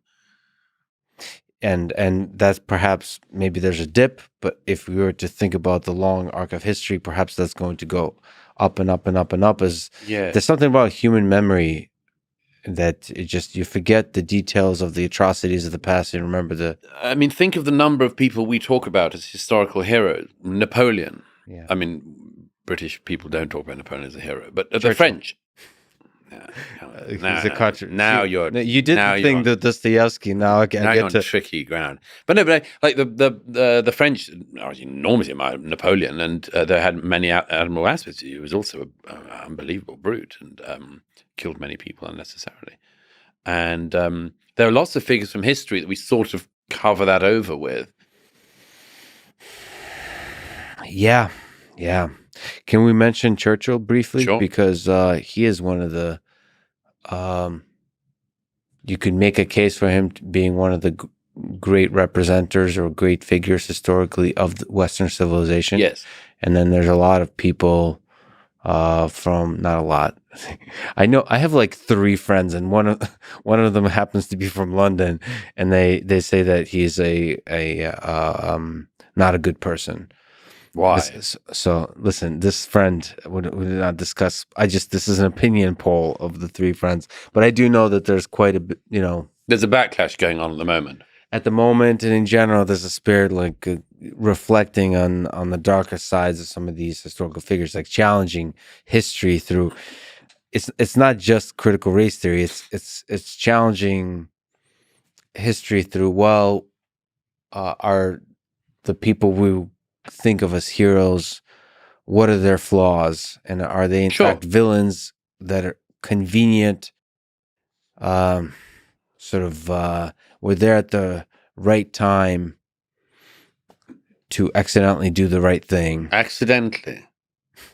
I hope this isn't the representative, fair summation of your friend in London's views. No, she's going to be quite mad at this, but I didn't say the name, so it could be any friend. It could be. But we know it's a she. In Canada. Well, see, you've given that away. Well, of course, I would not. I made that up completely. It's all. Just like my girlfriend in Canada, she's completely a figment of my imagination. Nevertheless, Winston Churchill is somebody, I mean, just looking at reading The Rise and Fall of the Third Reich is an incredible figure that to me, so much of World War II is marked, leading up to the war, is marked by stunning amounts of cowardice by political leaders. Yes. And it's fascinating to watch here. This person clearly with a drinking and a smoking problem I don't understand why that's a negative. No, I didn't say. You see, you throw it in as if it is. No, well, it's called humor. I'll explain it to you one day what that means. But he stood. Explain dry humor. He stood up. He stood up to what we now see as evil, when at the time it was not so obvious to see. So that's just a fascinating figure of Western civilization. I'd love to get your comments. The real criticisms, I mean, other than smoking and drinking, the real criticisms of Churchill are quite easy to sum up, and I do so in The War on the West. Actually, I say these are the things that they now use against him. Didn't do enough to avert the Bengal famine in 1943, for instance. That's been shot down by numerous historians, including Indian historians. In the middle of the war, in the middle of a world war, Churchill did what he could to get grain supplies diverted from Australia to Bengal. The famine was appalling. It was caused by a typhoon. It was not caused by Winston Churchill. And the idea that some basically Indian nationalist historians have pumped out in recent years, and just anti-Churchill figures, that he actually wanted Indians to die is just a total calumny. And when people claim, because some people claim that, I mean, there are a few very ignorant scholars, but nevertheless with some credentials, who claim that Churchill wanted the Indian population to basically be genocided. And it's complete nonsense, not least by the fact that during the period which in question, the Indian population boomed. So that's one of the main ones. Another one is that he had some views that we now would regard as racist. He definitely regarded races as being of different characters, and that there were superior races, and the as it were, the white European was a superior culture. He was born in Victorian England, so he had some Victorian attitudes. These are things in the negative side of the ledger. And as with all history, you should have a negative and a positive side of the ledger. Positive side of the ledger includes he almost certainly did more than any one human being to save the world from Nazism. So that should count as something. And one of the reasons I talk about Churchill in this regard is to stress that if you get... I'm not trying to stop anyone doing history at all. I don't think that the revisionism of recent years about Churchill or the founding fathers of America or anyone else is anything I want to stop. I find it interesting. I find it interesting not least because it's so sloppy on occasions, but I find it interesting and it's important. And we should be able to see people in the round. But that includes recognizing the positive side of the ledger. And if you can't recognize that side, you're doing something else. You're doing something else. It's not history. It's some form of politicking of a very particular kind. And I think it's the same thing with the founding fathers.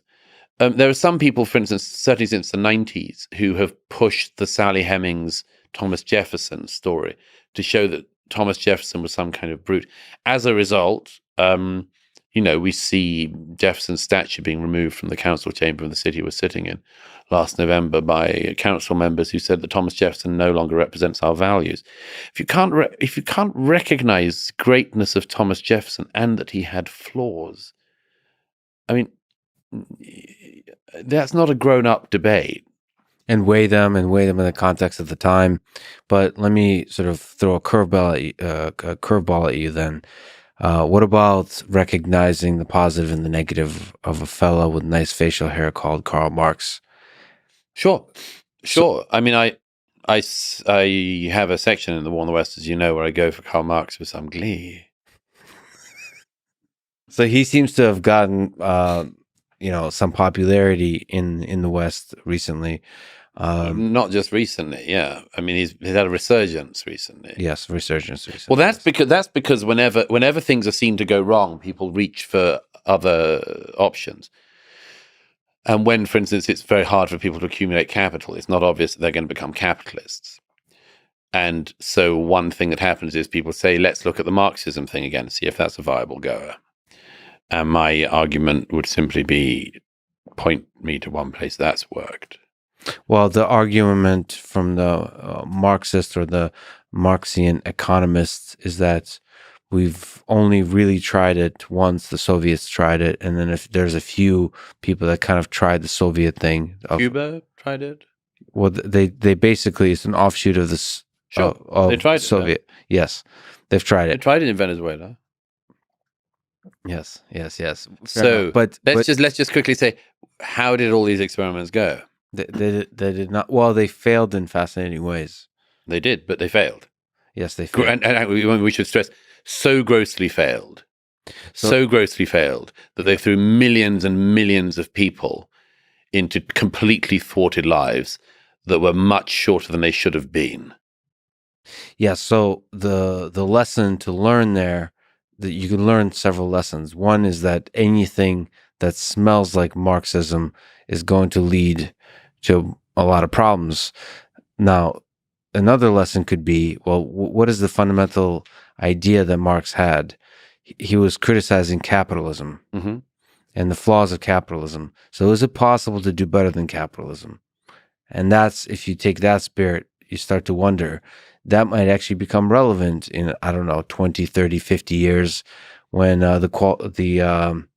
the machines start doing more and more of the labor, all those kinds of things. You start to ask questions. We finally might get to Marx's dream of what the average day would look like. Yes. Well, Well, there's going to be an awful lot of literary criticism then. If you Well, remember, it would that's make what Marx said that we would be doing in the evenings. The labourer in the evening would well, he didn't know Twitter was a thing or Netflix, so he would change. Are there things we could learn from Marx? Plausibly, possibly. I can't think of anything myself offhand. But to have a critique of capitalism isn't by any means a bad thing in the society. I'd rather that it was a critique of capitalism that showed how you improve capitalism, a critique of the free market that showed how people could get better access to the free market, how you could ensure, for instance, that young people get onto the property ladder, things like that. Those are constructive things. The people who say we must have Marxism, I mean, don't know what the hell they're talking about, because that never leads to any of those things. Haven't led in the past. It's never led in the past, and at some point you've got to try to work out how many attempts you make at this damn philosophy before you realize that every attempt always leads to the same thing. I mean, we could pretend that fascism has never been properly tried, and that it was unfortunate what happened in Nazi Germany, but that wasn't real fascism, and in Mussolini's fascism, it didn't go all that well, but it was, a bit better. And maybe we could try a bit more Franco-fascism. Nobody would have any time for this crap, nor should they. The people who try that are reviled, and quite rightly. So why do we tolerate it with the Marxism thing? And it's a great mystery to me, the way that people do tolerate it. Always in this stupid way of saying, we haven't done it yet. And if you keep trying the same recipe and every time it comes out as shit, it's that the recipe's shit. Well, sort of, I'm trying to practice here by playing devil's advocate, practice the same idea that you mentioned, which is when you say the word Marxism, should you throw out everything or should you ask a question, is there good ideas here? And the same, it's the good, it's weighing the good and the bad and being able to do so calmly and thoughtfully. Sure. Do you know the famous George Orwell comment on Stalin in an argument with a Stalinist? Do you know this? No. That's one of my favorite quotes. George Orwell in the early 40s gets into an argument with a Stalinist who's obviously a Marxist. And this is after the show trial. It's 1937. This is when it's very clear what Marxism in the Russian form is. And this Orwell is in the discussion with this Marxist, and it goes on, and eventually Orwell says, well, what about the show trials, and he does, and what about what's happened in the Ukraine, and the famines, and much more, and the purges, and the purges, and the purges, and eventually the Stalinist says to Orwell what Orwell knows he's going to say all along, which is he says, you can't make an omelette without breaking eggs. And Orwell says, where's the omelette? Oh, yeah. So that's a really good, because look at this by this stage, okay? How many... Where's my damn omelet? How many just messy, big, bloody, eggy piles have the Marxists created by now in country after country? Yeah. Always next time they're going to produce the great omelette. But they never have, and they never will, because the whole thing is rotten from the start. But let me just also say one thing about that, because of course Marx isn't as nice as he sounds. And that's one of the things that I try to highlight in the book is, if we're going to do this reductive thing of people in history and saying, well, they had views that were of their time, and we must therefore condemn them for them. Say, fine, let's do the same thing with Marx. And there are things I quote in this book from Marx's letters, not least the letters to Engels. And indeed, in his published writings, in pieces he was writing for the American press in the 1850s, where he has horrible views on slavery and colonialism and much more. But the main thing is, the horrible things he says about black people and the constant use of the N-word. In fact, when I was doing the audiobook for The War in the West, I had to decide, will I read out the quotes from Marx or not? If I had have read them out, I'd have been cancelled, because people would have just said, you've been using the N-word so much in this passage, and this is, and I slightly thought of doing it so that I could say I was only quoting Marx to try to hit the point home. In the end, of course, I was sensible and decided not to. But Marx's letters are disgusting on these terms. Since I highlighted this in this book, and some of the media picked it up, and have popularized this thing I'm trying to put into the system, which is if you're going to accuse Churchill of racism, if you're going to accuse Jefferson of racism, Washington of racism, and so on, what about Marx? The two things that Marxists have said since this came out has been, first of all, why are you saying this about Marx? He was a man of his time, like everyone else. And the second thing they say is, we don't go to Marx for his horrible, abhorrent views on race. So talking about mixed race people as gorillas and so on. We don't go to him for that. We go to him for his economic theories. I say, okay, well, we don't go to Thomas Jefferson for his views on slaves. We don't go to Churchill for the precise language he used that points in the 1910s about Indians. Or his health advice. Actually, I do go to him for that. But that explains so much. But let's have some standards on this, and that's why I'm very suspicious of the fact that the people don't do this with Marx, because I think what some people are trying to do, and this may sound conspiratorial, but I really don't think it is. I think that some people are deliberately trying to completely clear the cultural landscape of our past in order to say there's nothing good. Nothing you can hold on to. No one you should revere. You've got no heroes. The whole thing comes down. Who's left standing? Oh, we've also got this idea from the 20th century still about Marxism, or the 19th and 20th centuries. And no, you will not have the entire landscape deracinated and then the worst ideas tried again. So basically destroy all of history and the lessons learned from history and then start from scratch, and then it's completely any idea can work, and then you could just take whatever. Well, and the thing is, there are always some people with pre-prepared ideas.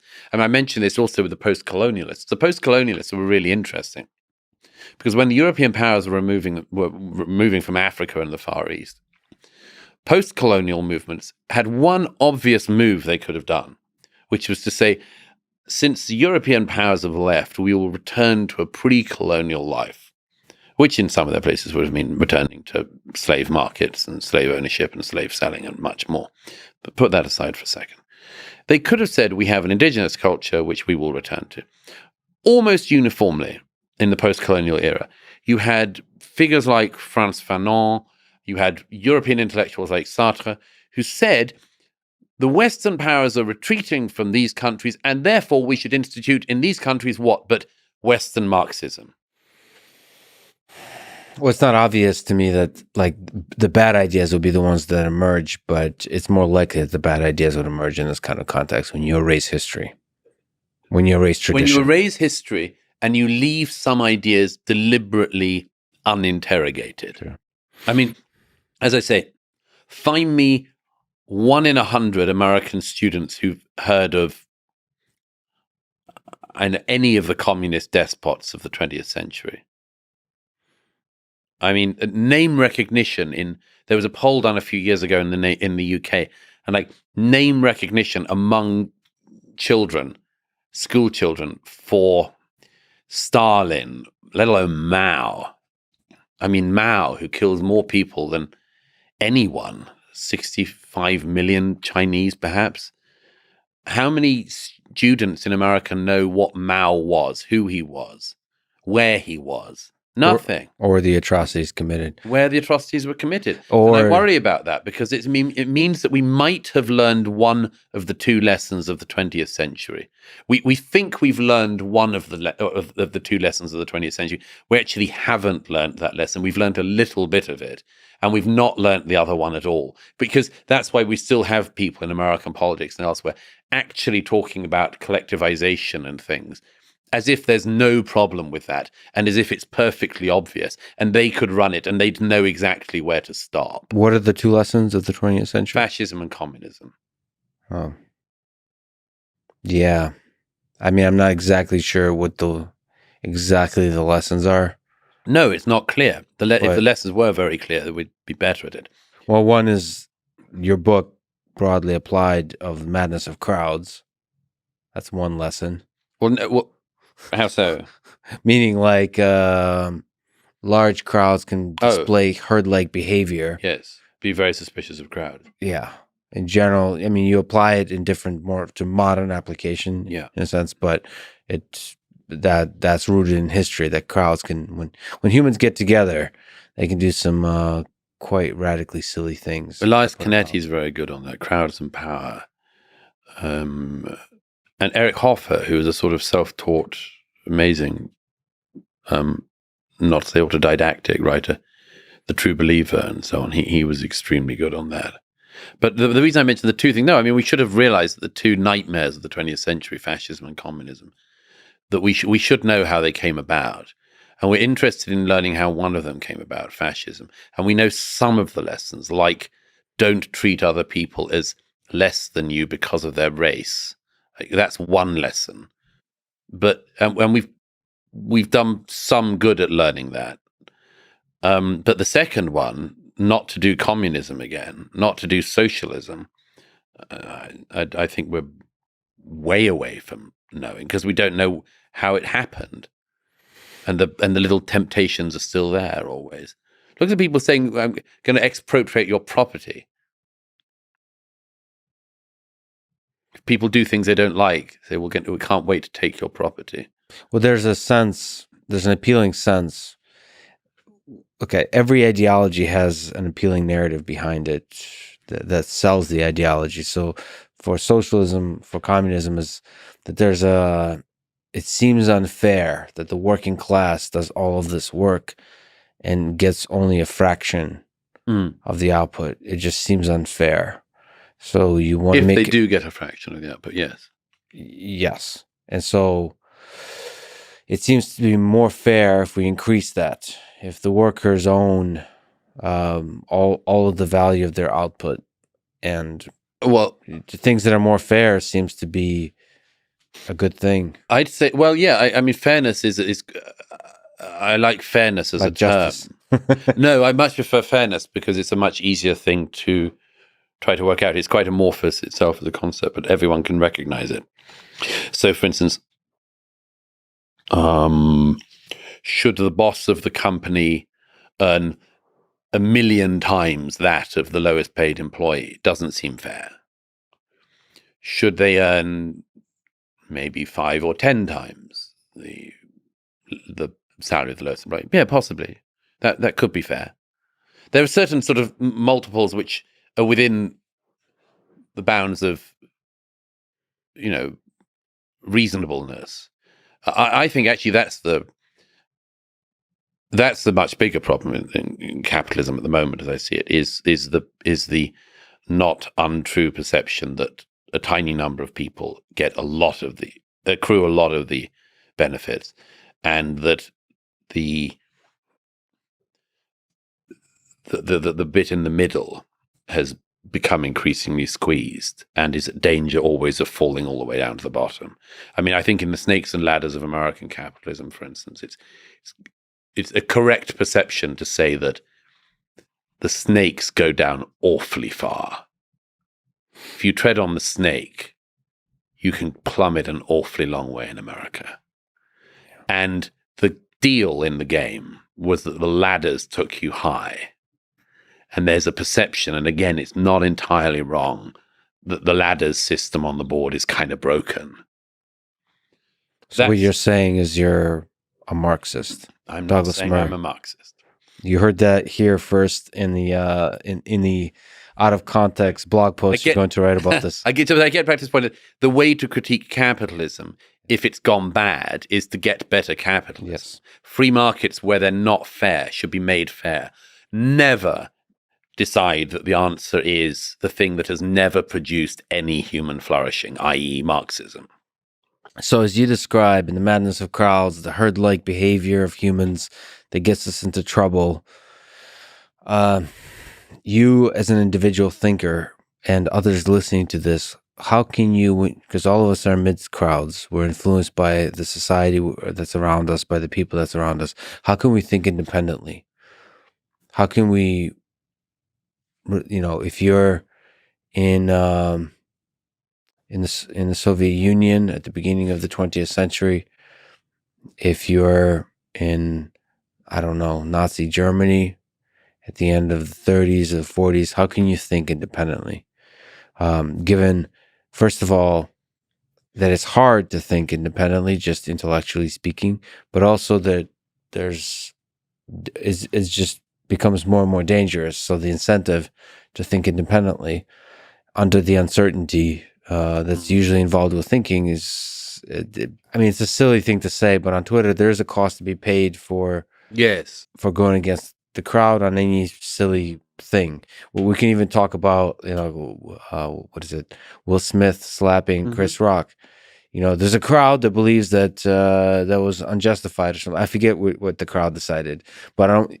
Crowd split on that one. It's safe to have one opinion either way. Okay, it is right, but there is this.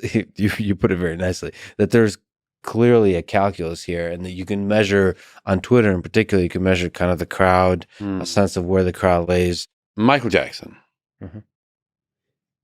Well, oh boy. I don't want to. This is not a legal discussion where I don't have my lawyer present. Yeah. I don't even have a lawyer. The man in question is dead. But I think most people who are not just diehard fans would concede that Michael Jackson had a strange relationship with children, and was almost certainly a pedophile. Did the crowd agree on that? No, the crowd hasn't agreed because he's too famous, and we all love Thriller. Yeah. We do. So you said people who are not fans. I just don't. No, I'm a fan of Michael Jackson, but I think he was almost certainly a pedophile. And but nobody wants to give up dancing to Bad at weddings, so they just kind of add it in. It's fine. Seriously, it's. But see, your law does not apply to Bill Cosby.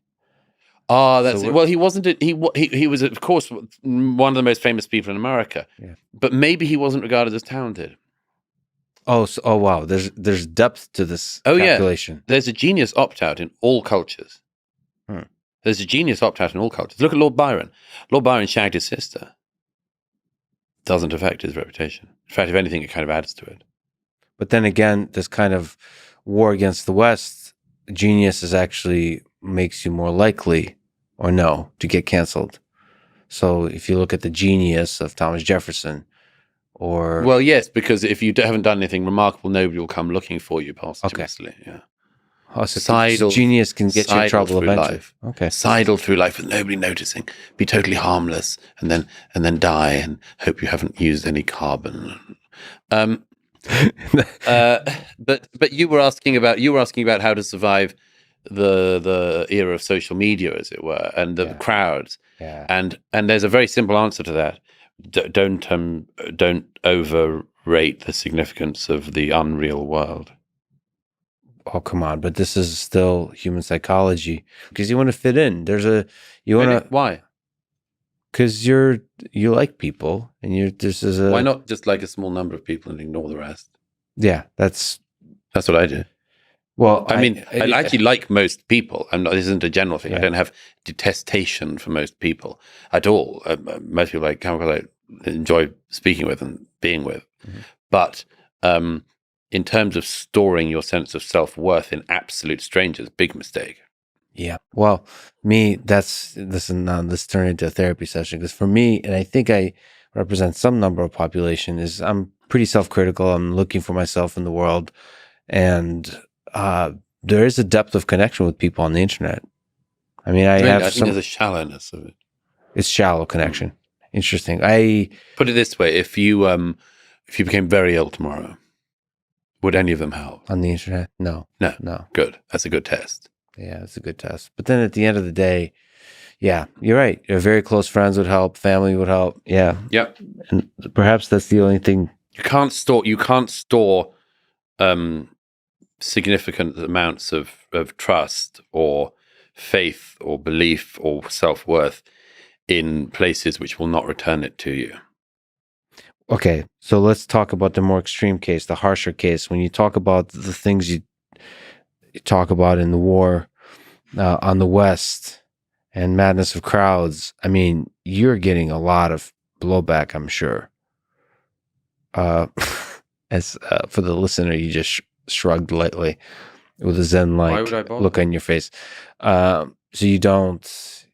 All you need is Sam Harris to say that you're brilliant and you're happy. No, I'm very. I love Sam. Yeah, I'm deeply pleased when he flatters me. But I mean, and is nice about me, but no, I don't just rely on that. No, I mean, I don't. Why would I mind? If apart from, I mean, maybe it's self-selecting. If I didn't have the view I had about that, or the whatever armory it is that I have on that, I wouldn't do what I did. Maybe. I mean, have you been to some dark places psychologically because of the challenging ideas you explore? So, like significant self-doubt, just kind of. I can't say I've been unaffected by everything in my life by any means. That would make me an automaton of some kind. There's definitely times I've got things wrong and regretted that. There's times I've there was a period around the time I wrote my book, The Strange Death of Europe, which was very, very dark time. And it wasn't because I was having a dark time in my life, but because of the book I was writing. Oh, because of the places you had to go in order to write the book. And, well, I was contemplating the end of a civilization. So occasionally now I have maybe slightly too pat at this stage, but sometimes readers come up to me in the street or whatever and say, I love the Strange Death of Europe. And will say, it's a very depressing book to read, however. And I would say, well, you should have tried writing it. But it was because, I mean, it has chunks of it, which I'm very proud of, in particular about the death of religion, the death of God, the loss of meaning, and the void. And that's difficult stuff to write about and to grapple with. And there is a sort of, I haven't reread that book since it came out, but I think there are passages in it which reveal what I was thinking very clearly in the poetry of it, as it were, as well as the detail. But yeah, I can't say I'm used to saying what I think and what I see. And if there's any pushback I've got from that, I'm completely consoled that I'm saying what I see with my own eyes.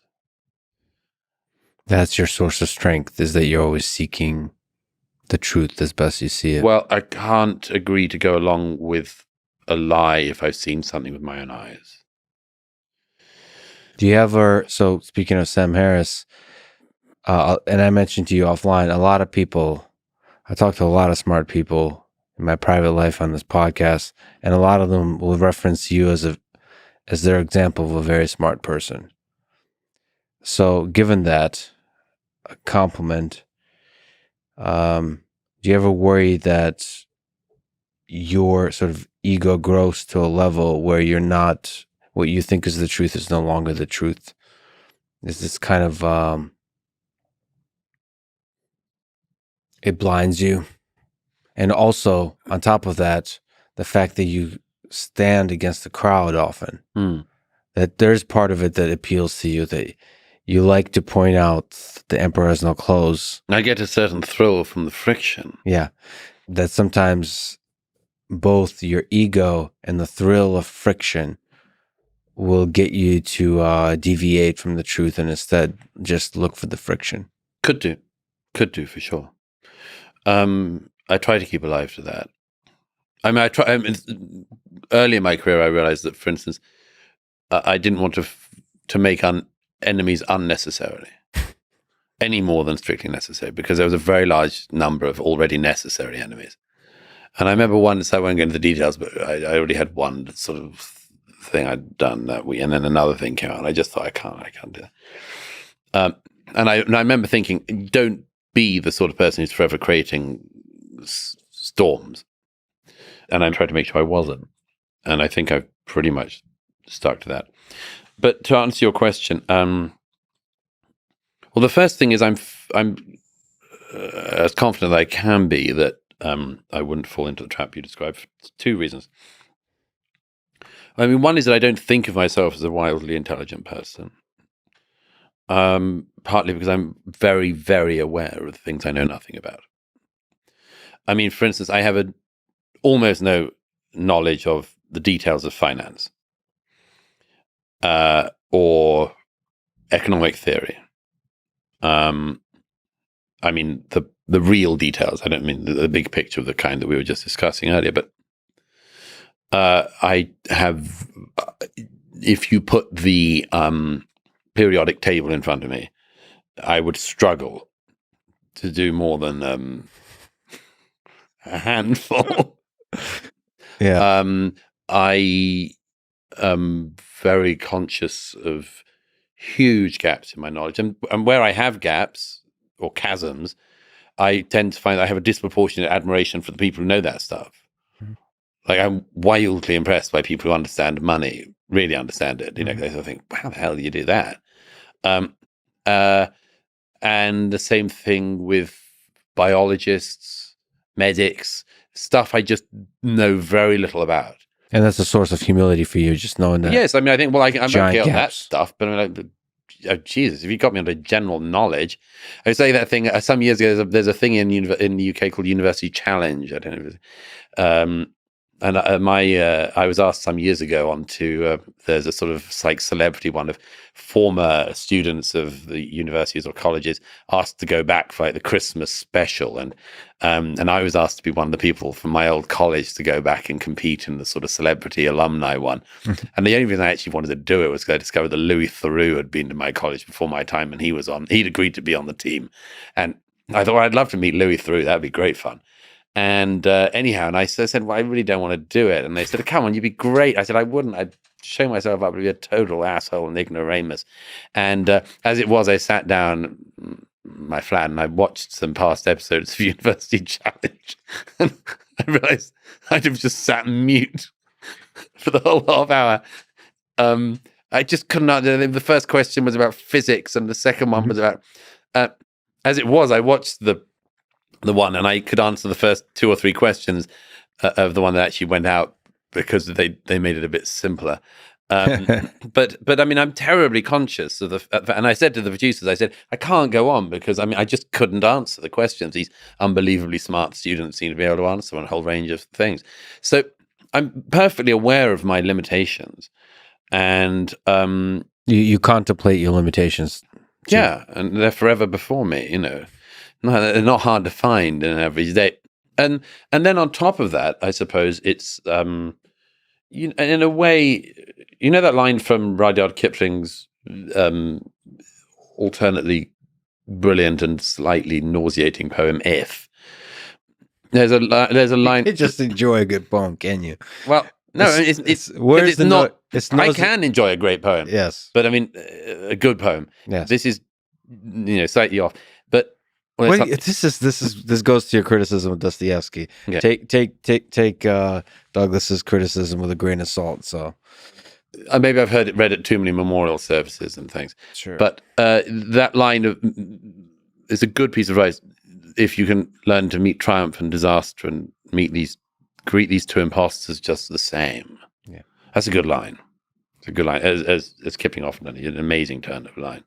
But I do think that it's a very sensible thing to try to greet triumph and disaster and regard them as imposters and greet them just the same. And actually, anyone who knows me knows that I never. Partly it's because I have a sort of belief in the old gods, and at the moment that I thought that I was at the moment of triumph, the fates would hitch up their skirts and run at me at 1,000,000 miles an hour. Mm-hmm. But it's also because anyone who knows me knows I never have a moment when I say, that's just great. I feel totally fulfilled and victorious. I mean, it happened to me recently when The War in the West went straight in at #1 in the bestseller list. How long did that last in terms of your self-satisfaction? Didn't happen. Not even for a brief moment. No. When I first saw that it was selling, I had that moment of elation. I thought, good, I've done it. It's out. And I did have a moment of elation then, definitely. But it doesn't last, partly because I tell myself it mustn't last. Because, as you said, fate hitches up its skirt. Is that skirts? I don't. This you Brits with your poetry, even when it's nauseating.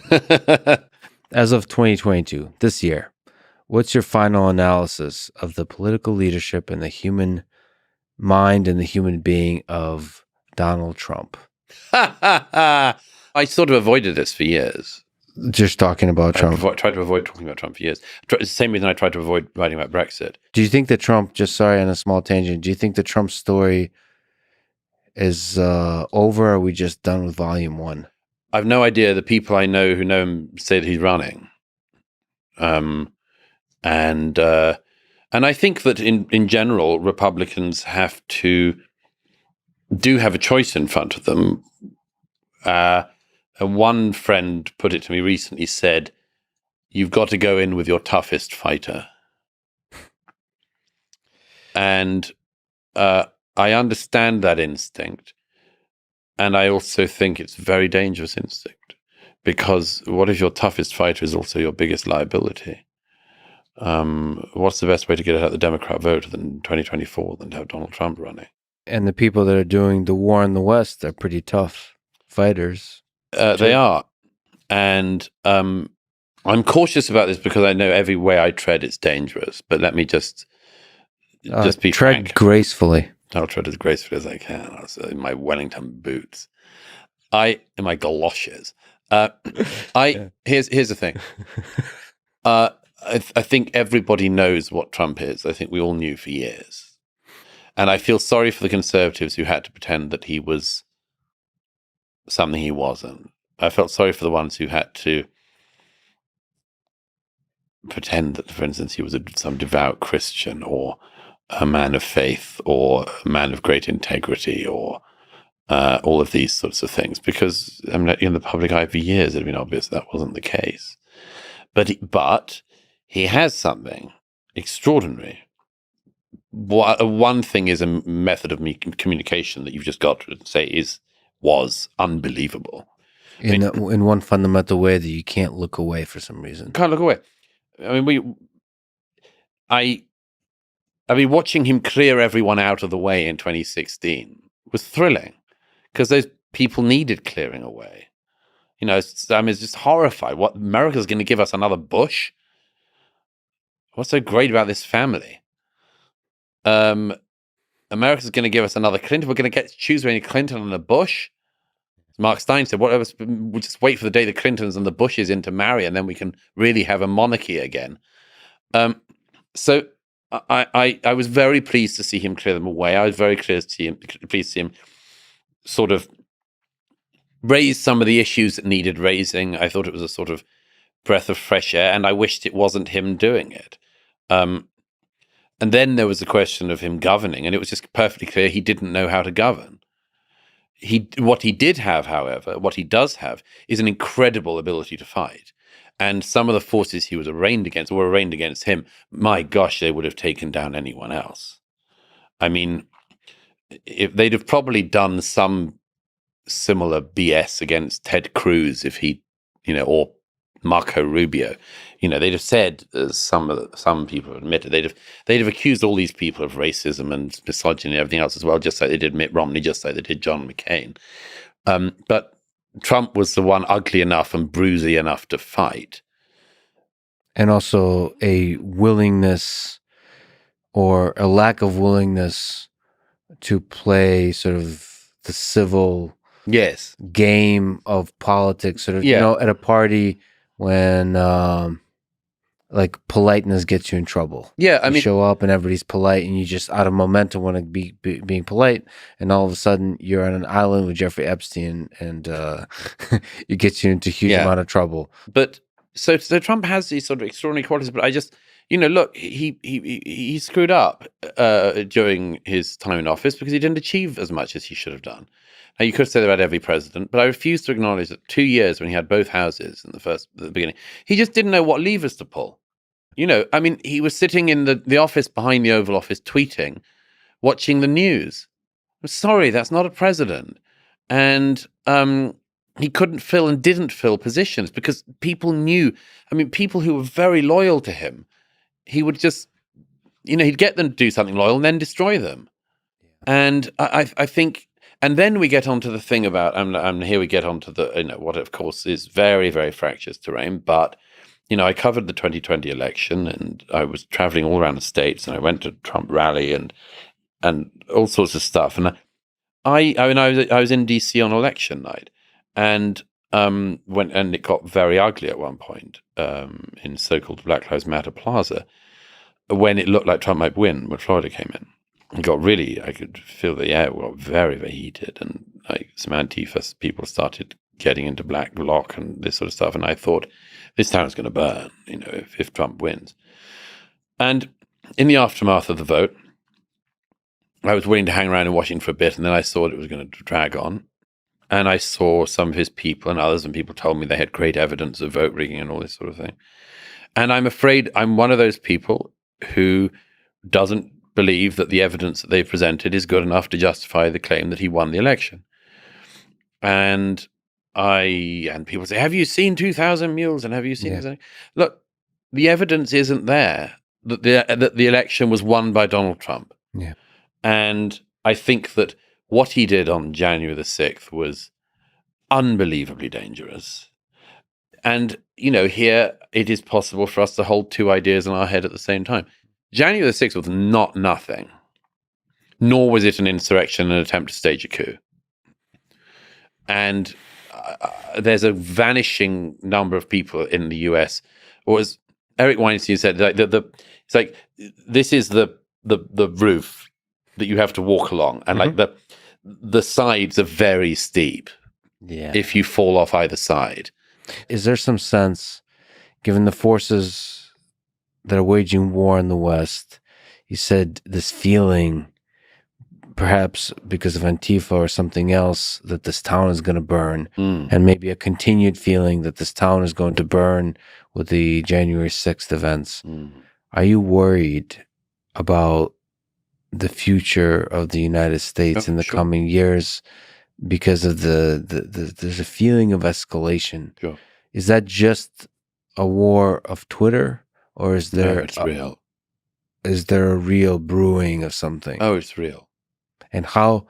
Well, let me then respond to that. What is the hopeful? If you 10 years from now look back at the United States and say we turned it around, what would be the reason? What would be the ways, the mechanisms that we do so? I'll tell you, since I wrote this book, there are two things in particular that I've been really pleased that a specific type of specialist has approached me on, to say that things I've written about actually have more application than I realized. One is the gratitude issue. A number of people have approached me who have gone through AA, or Alcoholics Anonymous. They sometimes say, have you ever been to AA? And that's a bit personal question. But they say, but the reason they ask it is because they say, well, because if you go to drug rehabilitation or Alcohol Anonymous, Norm Macdonald said, it doesn't sound very anonymous. You stand up in a room, you say your name, and you tell everyone the worst things you've ever done. So it sounds the opposite of anonymous. Anyhow, but they say, look, because if you go to these things, apparently you're asked to, as part of your recovery, say what you're grateful for. Like list what you're grateful for. I didn't know that, by the way, until the book was out, and so that turned out to have more application than I knew. The other thing, though, is that I say that it's absolutely crucial in America that we try to find things that we agree on.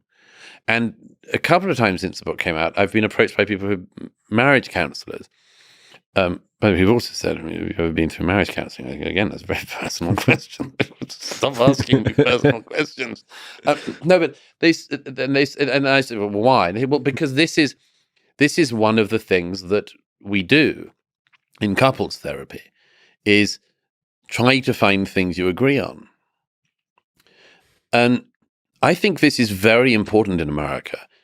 And it's made much harder by the fact, and I've said this many times, but forgive me if I'm repeating myself, but it's made much harder by the fact that having different opinions is very last century.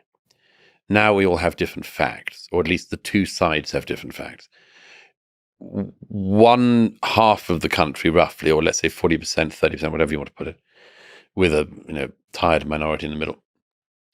One segment of the country believes that Hillary Clinton won the 2016 election and that the Russians interfered and got Donald Trump into power. another half of the country believes that Donald Trump won the 2020 election. If you can't agree on who wins elections, it's very hard to see what you agree on as a country. That's one of the reasons I mind the war on American history and Western history. Is one of the things you have to agree on is at least some attitude towards your past. You don't have to agree on everything. But like, the public square has to have public heroes who are agreed to be heroes to some extent, warts and all. If you don't have that, if actually you think, for instance, like half the country thinks the founding fathers were pretty good, the other half thinks they were absolutely rotten racists and so on.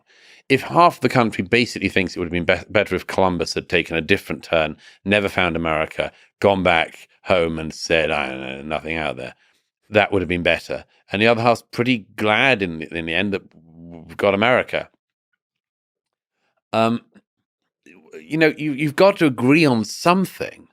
And I just see in America, so I do think we've got to try to find things to agree on, like a reasonable attitude towards the past. That's why that matters. And again, I stress, I'm not trying to say that everything in the American past was good. God knows that wouldn't stand up to a second scrutiny or self-scrutiny. But nor was it all bad. This wasn't a country formed in sin and in an ineradicable sin. It wasn't founded in 1619 in order to make the country wicked and incapable of escaping that wickedness.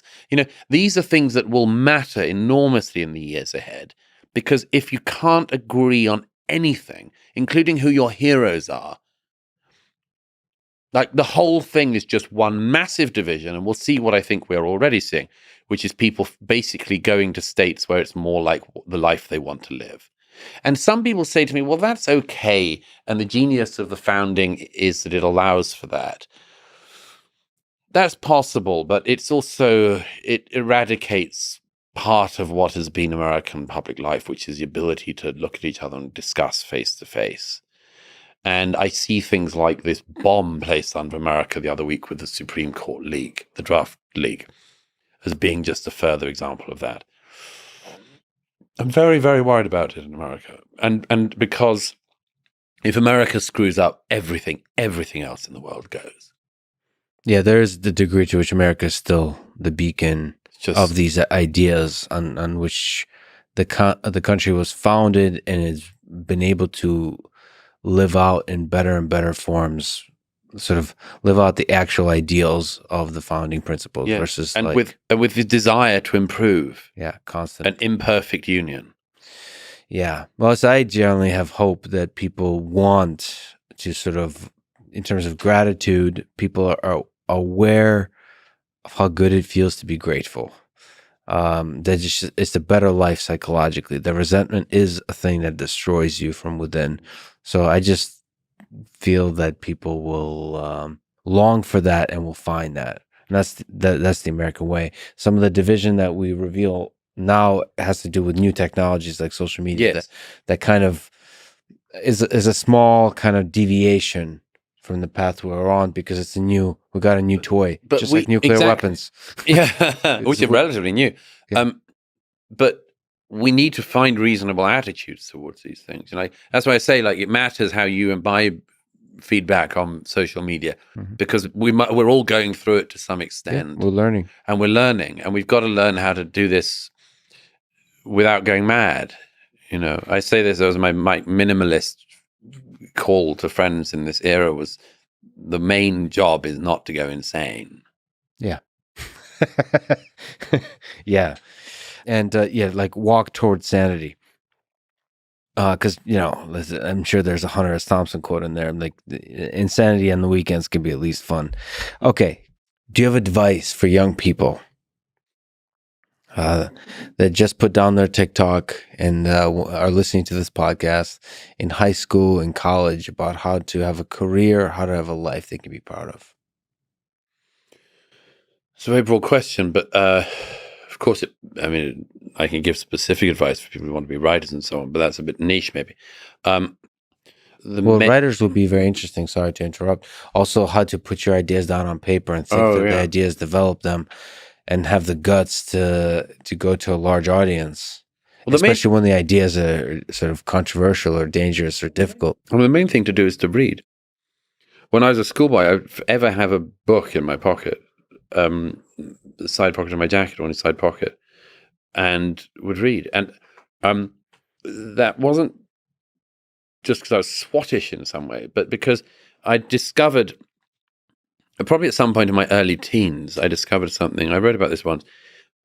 I discovered that books were dangerous, which was a thrilling discovery. Yeah. I discovered that they could contain anything. And also, people didn't know what you were reading. I remember, at far too young an age, I read The Doors of Perception of Aldous Huxley. I didn't make head or tail of it, probably. But I knew that it was about something really interesting and dangerous. And I thought constantly when I read poetry or read history, I was just constantly thrilled and wanted to know more. And if you want to become a writer, you have to be a reader. You have to read the best stuff. And obviously people disagree or agree on what that is, and you'll find the people that really impress you. But I know that I just came across certain writers who just knocked me off my feet. And when you find those people, read everything and cling on to them and find other people like that, find other writers like that, or people who are connected by history or scholarship or circles or whatever. For you, was it fiction or nonfiction? Is there particular books that you just remember or it just gave you pause? Well, I remember that the first book that absolutely threw me was The Lord of the Flies of William Golding, which used to be a signed text and everyone's a bit snotty about because it's so popular.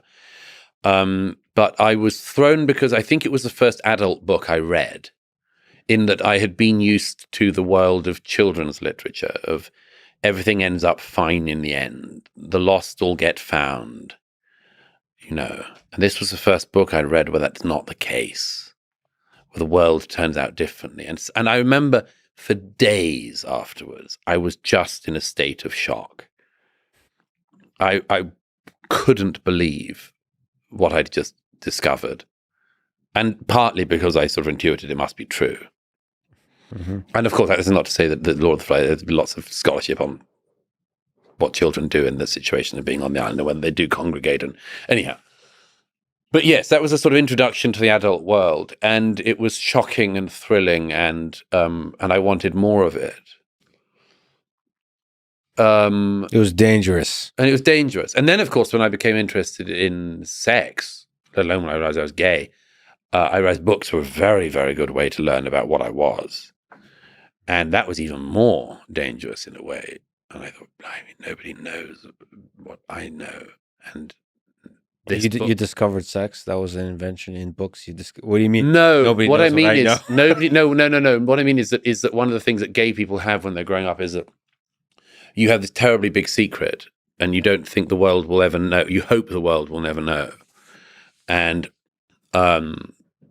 it's been called by one psychologist the little boy with a big secret, and so if you discover that other people have the same secret, there's a sort of thank God for that.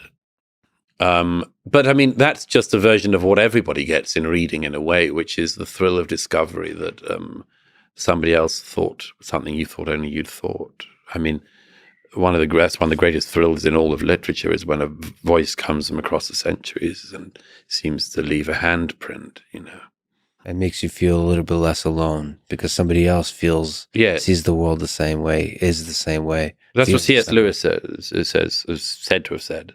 We read to know we're not alone. But we don't only read to know we're not alone. We read to become other people. I mean, I think I saw in books a version of the life I wanted to live, and then I decided to live it. And I'm fortunate enough to have done so. I wanted to live in the world of ideas and books and debate, and I wanted to live in the debates of my time, And I remember when, like a lot of people, I read Auden when I was young, and certain lines obviously stuck with me. But that poem of his, which everybody knows and which he hated, September the 1st, 1939. I remember certain lines in that just like whacked me. What's that one? You know, sitting on a dive on 42nd Street, degraded and alone at the end of a low, dishonest decade. And of course, there's a problem with that line, which is you kind of want to be living at the end of a low, dishonest decade as well. It sounds sort of cool in a way. Like, you know, you're the only person who sees it. But so yeah, anyhow, that's a diversion. But the point is, if you want to be a writer, you've got to be a reader. And apart from anything else, you discover the lilt of language and the things you can do. And I've read people who, and I still do, who I think, my God, I didn't know, how did you do that? In fact, books for me now and articles and other things fall into two categories. One is I know how you did that. And the other is I don't know how you did that. And the best feeling as a writer is when you do the second one. And it happens occasionally in my writing life. Will you almost like return to something you've written, or like right after you? No, the moment you write it, you wonder, how did I do that? Yes, that's the most. I've never said that before. That's the happiest thing in writing. Yeah. Very occasionally, this sounds, but I mean, I've occasionally finished something. Funny enough, it happened some years ago in a long piece I wrote about the artist Basquiat. I finished the piece and I gasped. Yeah. I didn't know, because that's also a thing with writing is you it's not, sometimes people say you need to write in order to know what you think. That's not quite true. Sometimes that's a very bad piece of advice for some writers who don't know what they think, and it's not going to become clearer if they just start typing. Fair enough. Yeah. Sometimes it is true that there's a thought that's just waiting there and a clarity that comes across, and suddenly the sentence emerges in your brain. And by the time you've typed it, you just go, yes. That's the greatest feeling as a writer. Almost like it came from somewhere else.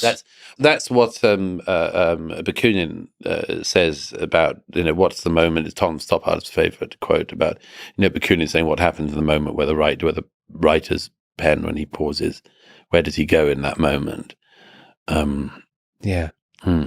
That's so interesting. That's so, because I think the answer to that question will help us explain consciousness and all those other weird things about the human mind. Yeah. So that was advice for writers. I didn't really give any advice for people in general, but is that, you want to give health advice? No. To channel Churchill? And no, I don't want to give health advice. Clearly, because you implied that Churchill was one of your early guides in that aspect.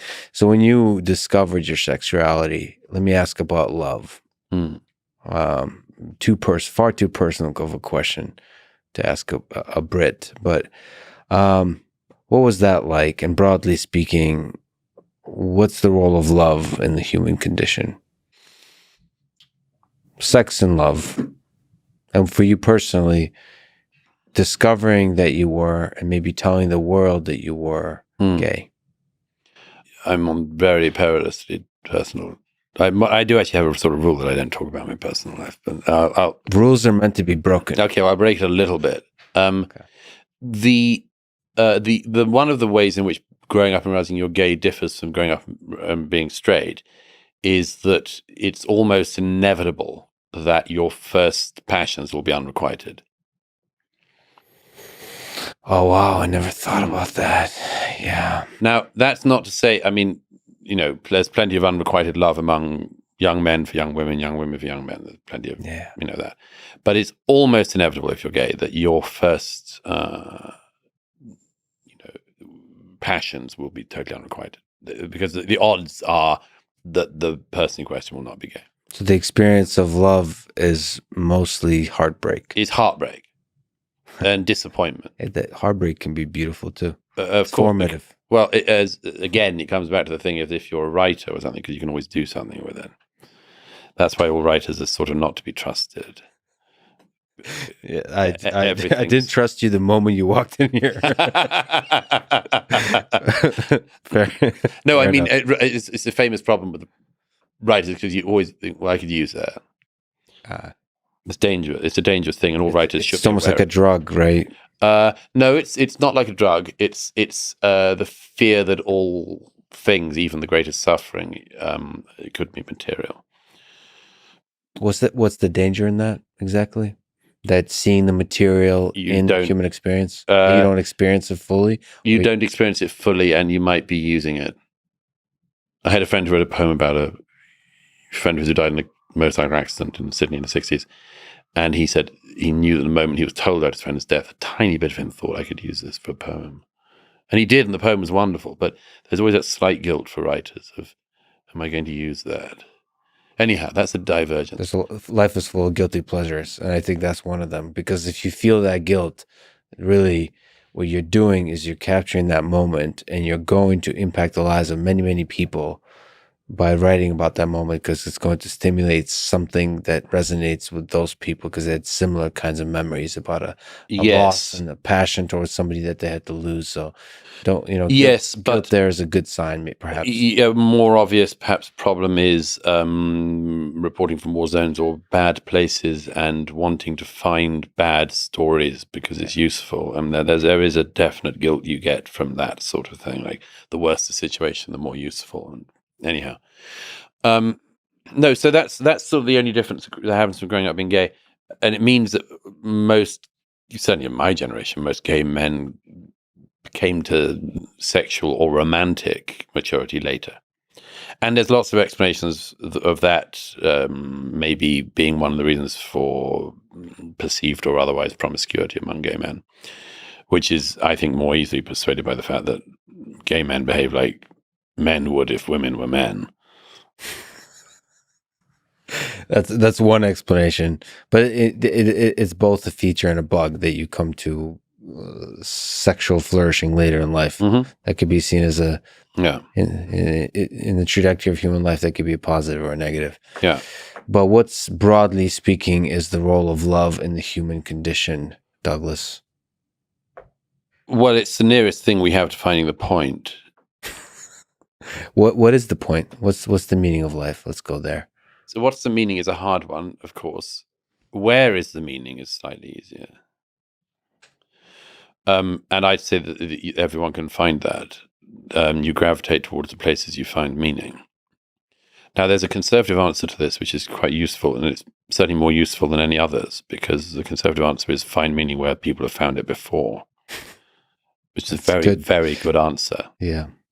If your ancestors have found meaning in a place of worship or a particular canon of work, go there, because it's been proven by time to be able to give you the goods.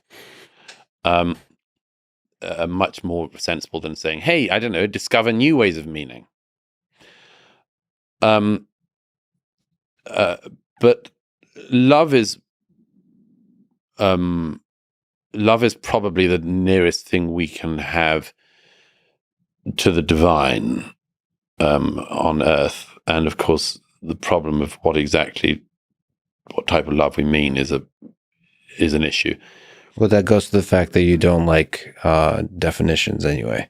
I do like definitions. I just they need to be pinned down. But let's not go there at the moment, because it's let's not pin down love at the moment. Well, no, because as you know, I mean, because of the different varieties of love and the fact that we have one word for it in our culture, and that it means an awful lot of things, and we don't delineate it. Yeah. Well, but let's say human love, with the greatest fulfillment in sexual fulfillment in sexual love with another person, is probably the greatest intimation you can have of what might otherwise only be superseded by divine love.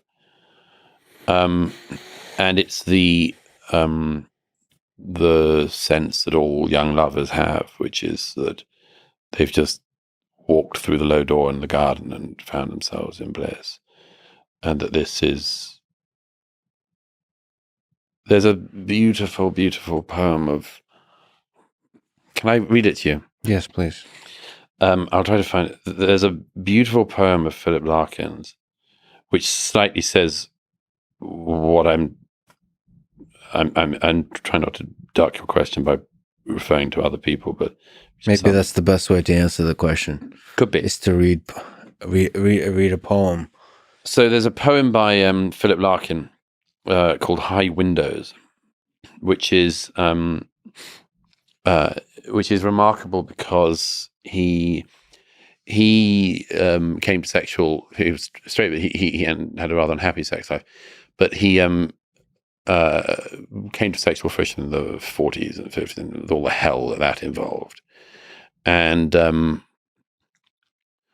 he took what I regard as being a really remarkable and important view on the sexual revolution in the 60s, which is that most people of his generation, most older people, resented the young. They resented the freedom they had, and actually they pretended the freedom was terrible and it was always getting lightly. And Philip Larkin, rather surprisingly, he was a very conservative person, took a different view, and he says it in his poem. And the opening of the poem is, he says, "When I see a couple of kids and guess he's fucking her and she's taking pills or wearing a diaphragm, I know this is paradise. Everyone old has dreamed of all their lives. Bonds and gestures pushed to one side like an outdated combine harvester, and everyone young going down the long slide to happiness endlessly. I wonder if anyone looked at me 40 years back and thought, that'll be the life, no God anymore, or sweating in the dark about hell and that, or having to hide what you think of the priest. He and his lot will all go down the long slide like free bloody birds. And immediately, rather than words, comes the thought of high windows, the sun-comprehending glass, and beyond it the deep blue air that shows nothing and is nowhere and is endless." The divine. He found it. He found it in seeing a couple of young kids and knowing that one of them was wearing a diaphragm. Do you see what I mean? It's, first of all, it's very counterintuitive, but secondly, this is the point that sex had been so tied up with misery. I mean, people don't remember this now when they talk about the past. I mean, there's one of my favorite books, Stefan Zweig's The World of Yesterday, descriptions of what it was like trying to have sex in pre-First World War Vienna. All the men ended up going to female prostitutes. So many of them got syphilis. And this was their first experience of sex. It was so goddamn awful, and they were stuck with it all their lives. And so there's lots of stuff that's gone better in our last century, and that's one of them. But you ask about love. Yes, I do think that love is basically the thing that gives us the best glimpse of the divine. And by the way, sex, liberating sex, doesn't buy you love. No. Either. I mean, it throws in it threw in another set of problems. If there's any meaning on top of all of that, is we like to find problems and solve that as a human species, and sometimes we even create problems. Douglas, thank you for highlighting all the problems of human civilization and giving us a glimmer of hope for the future. This is an incredible conversation. Thank you for talking today. It's a huge honor. Thank you. It's very kind of you to say that. Thank you. Thanks for listening to this conversation with Douglas Murray. To support this podcast, please check out our sponsors in the description. And now, let me leave you with some words from Douglas Murray himself. Disagreement is not oppression. Argument is not assault. Words, even provocative and repugnant ones, are not violence.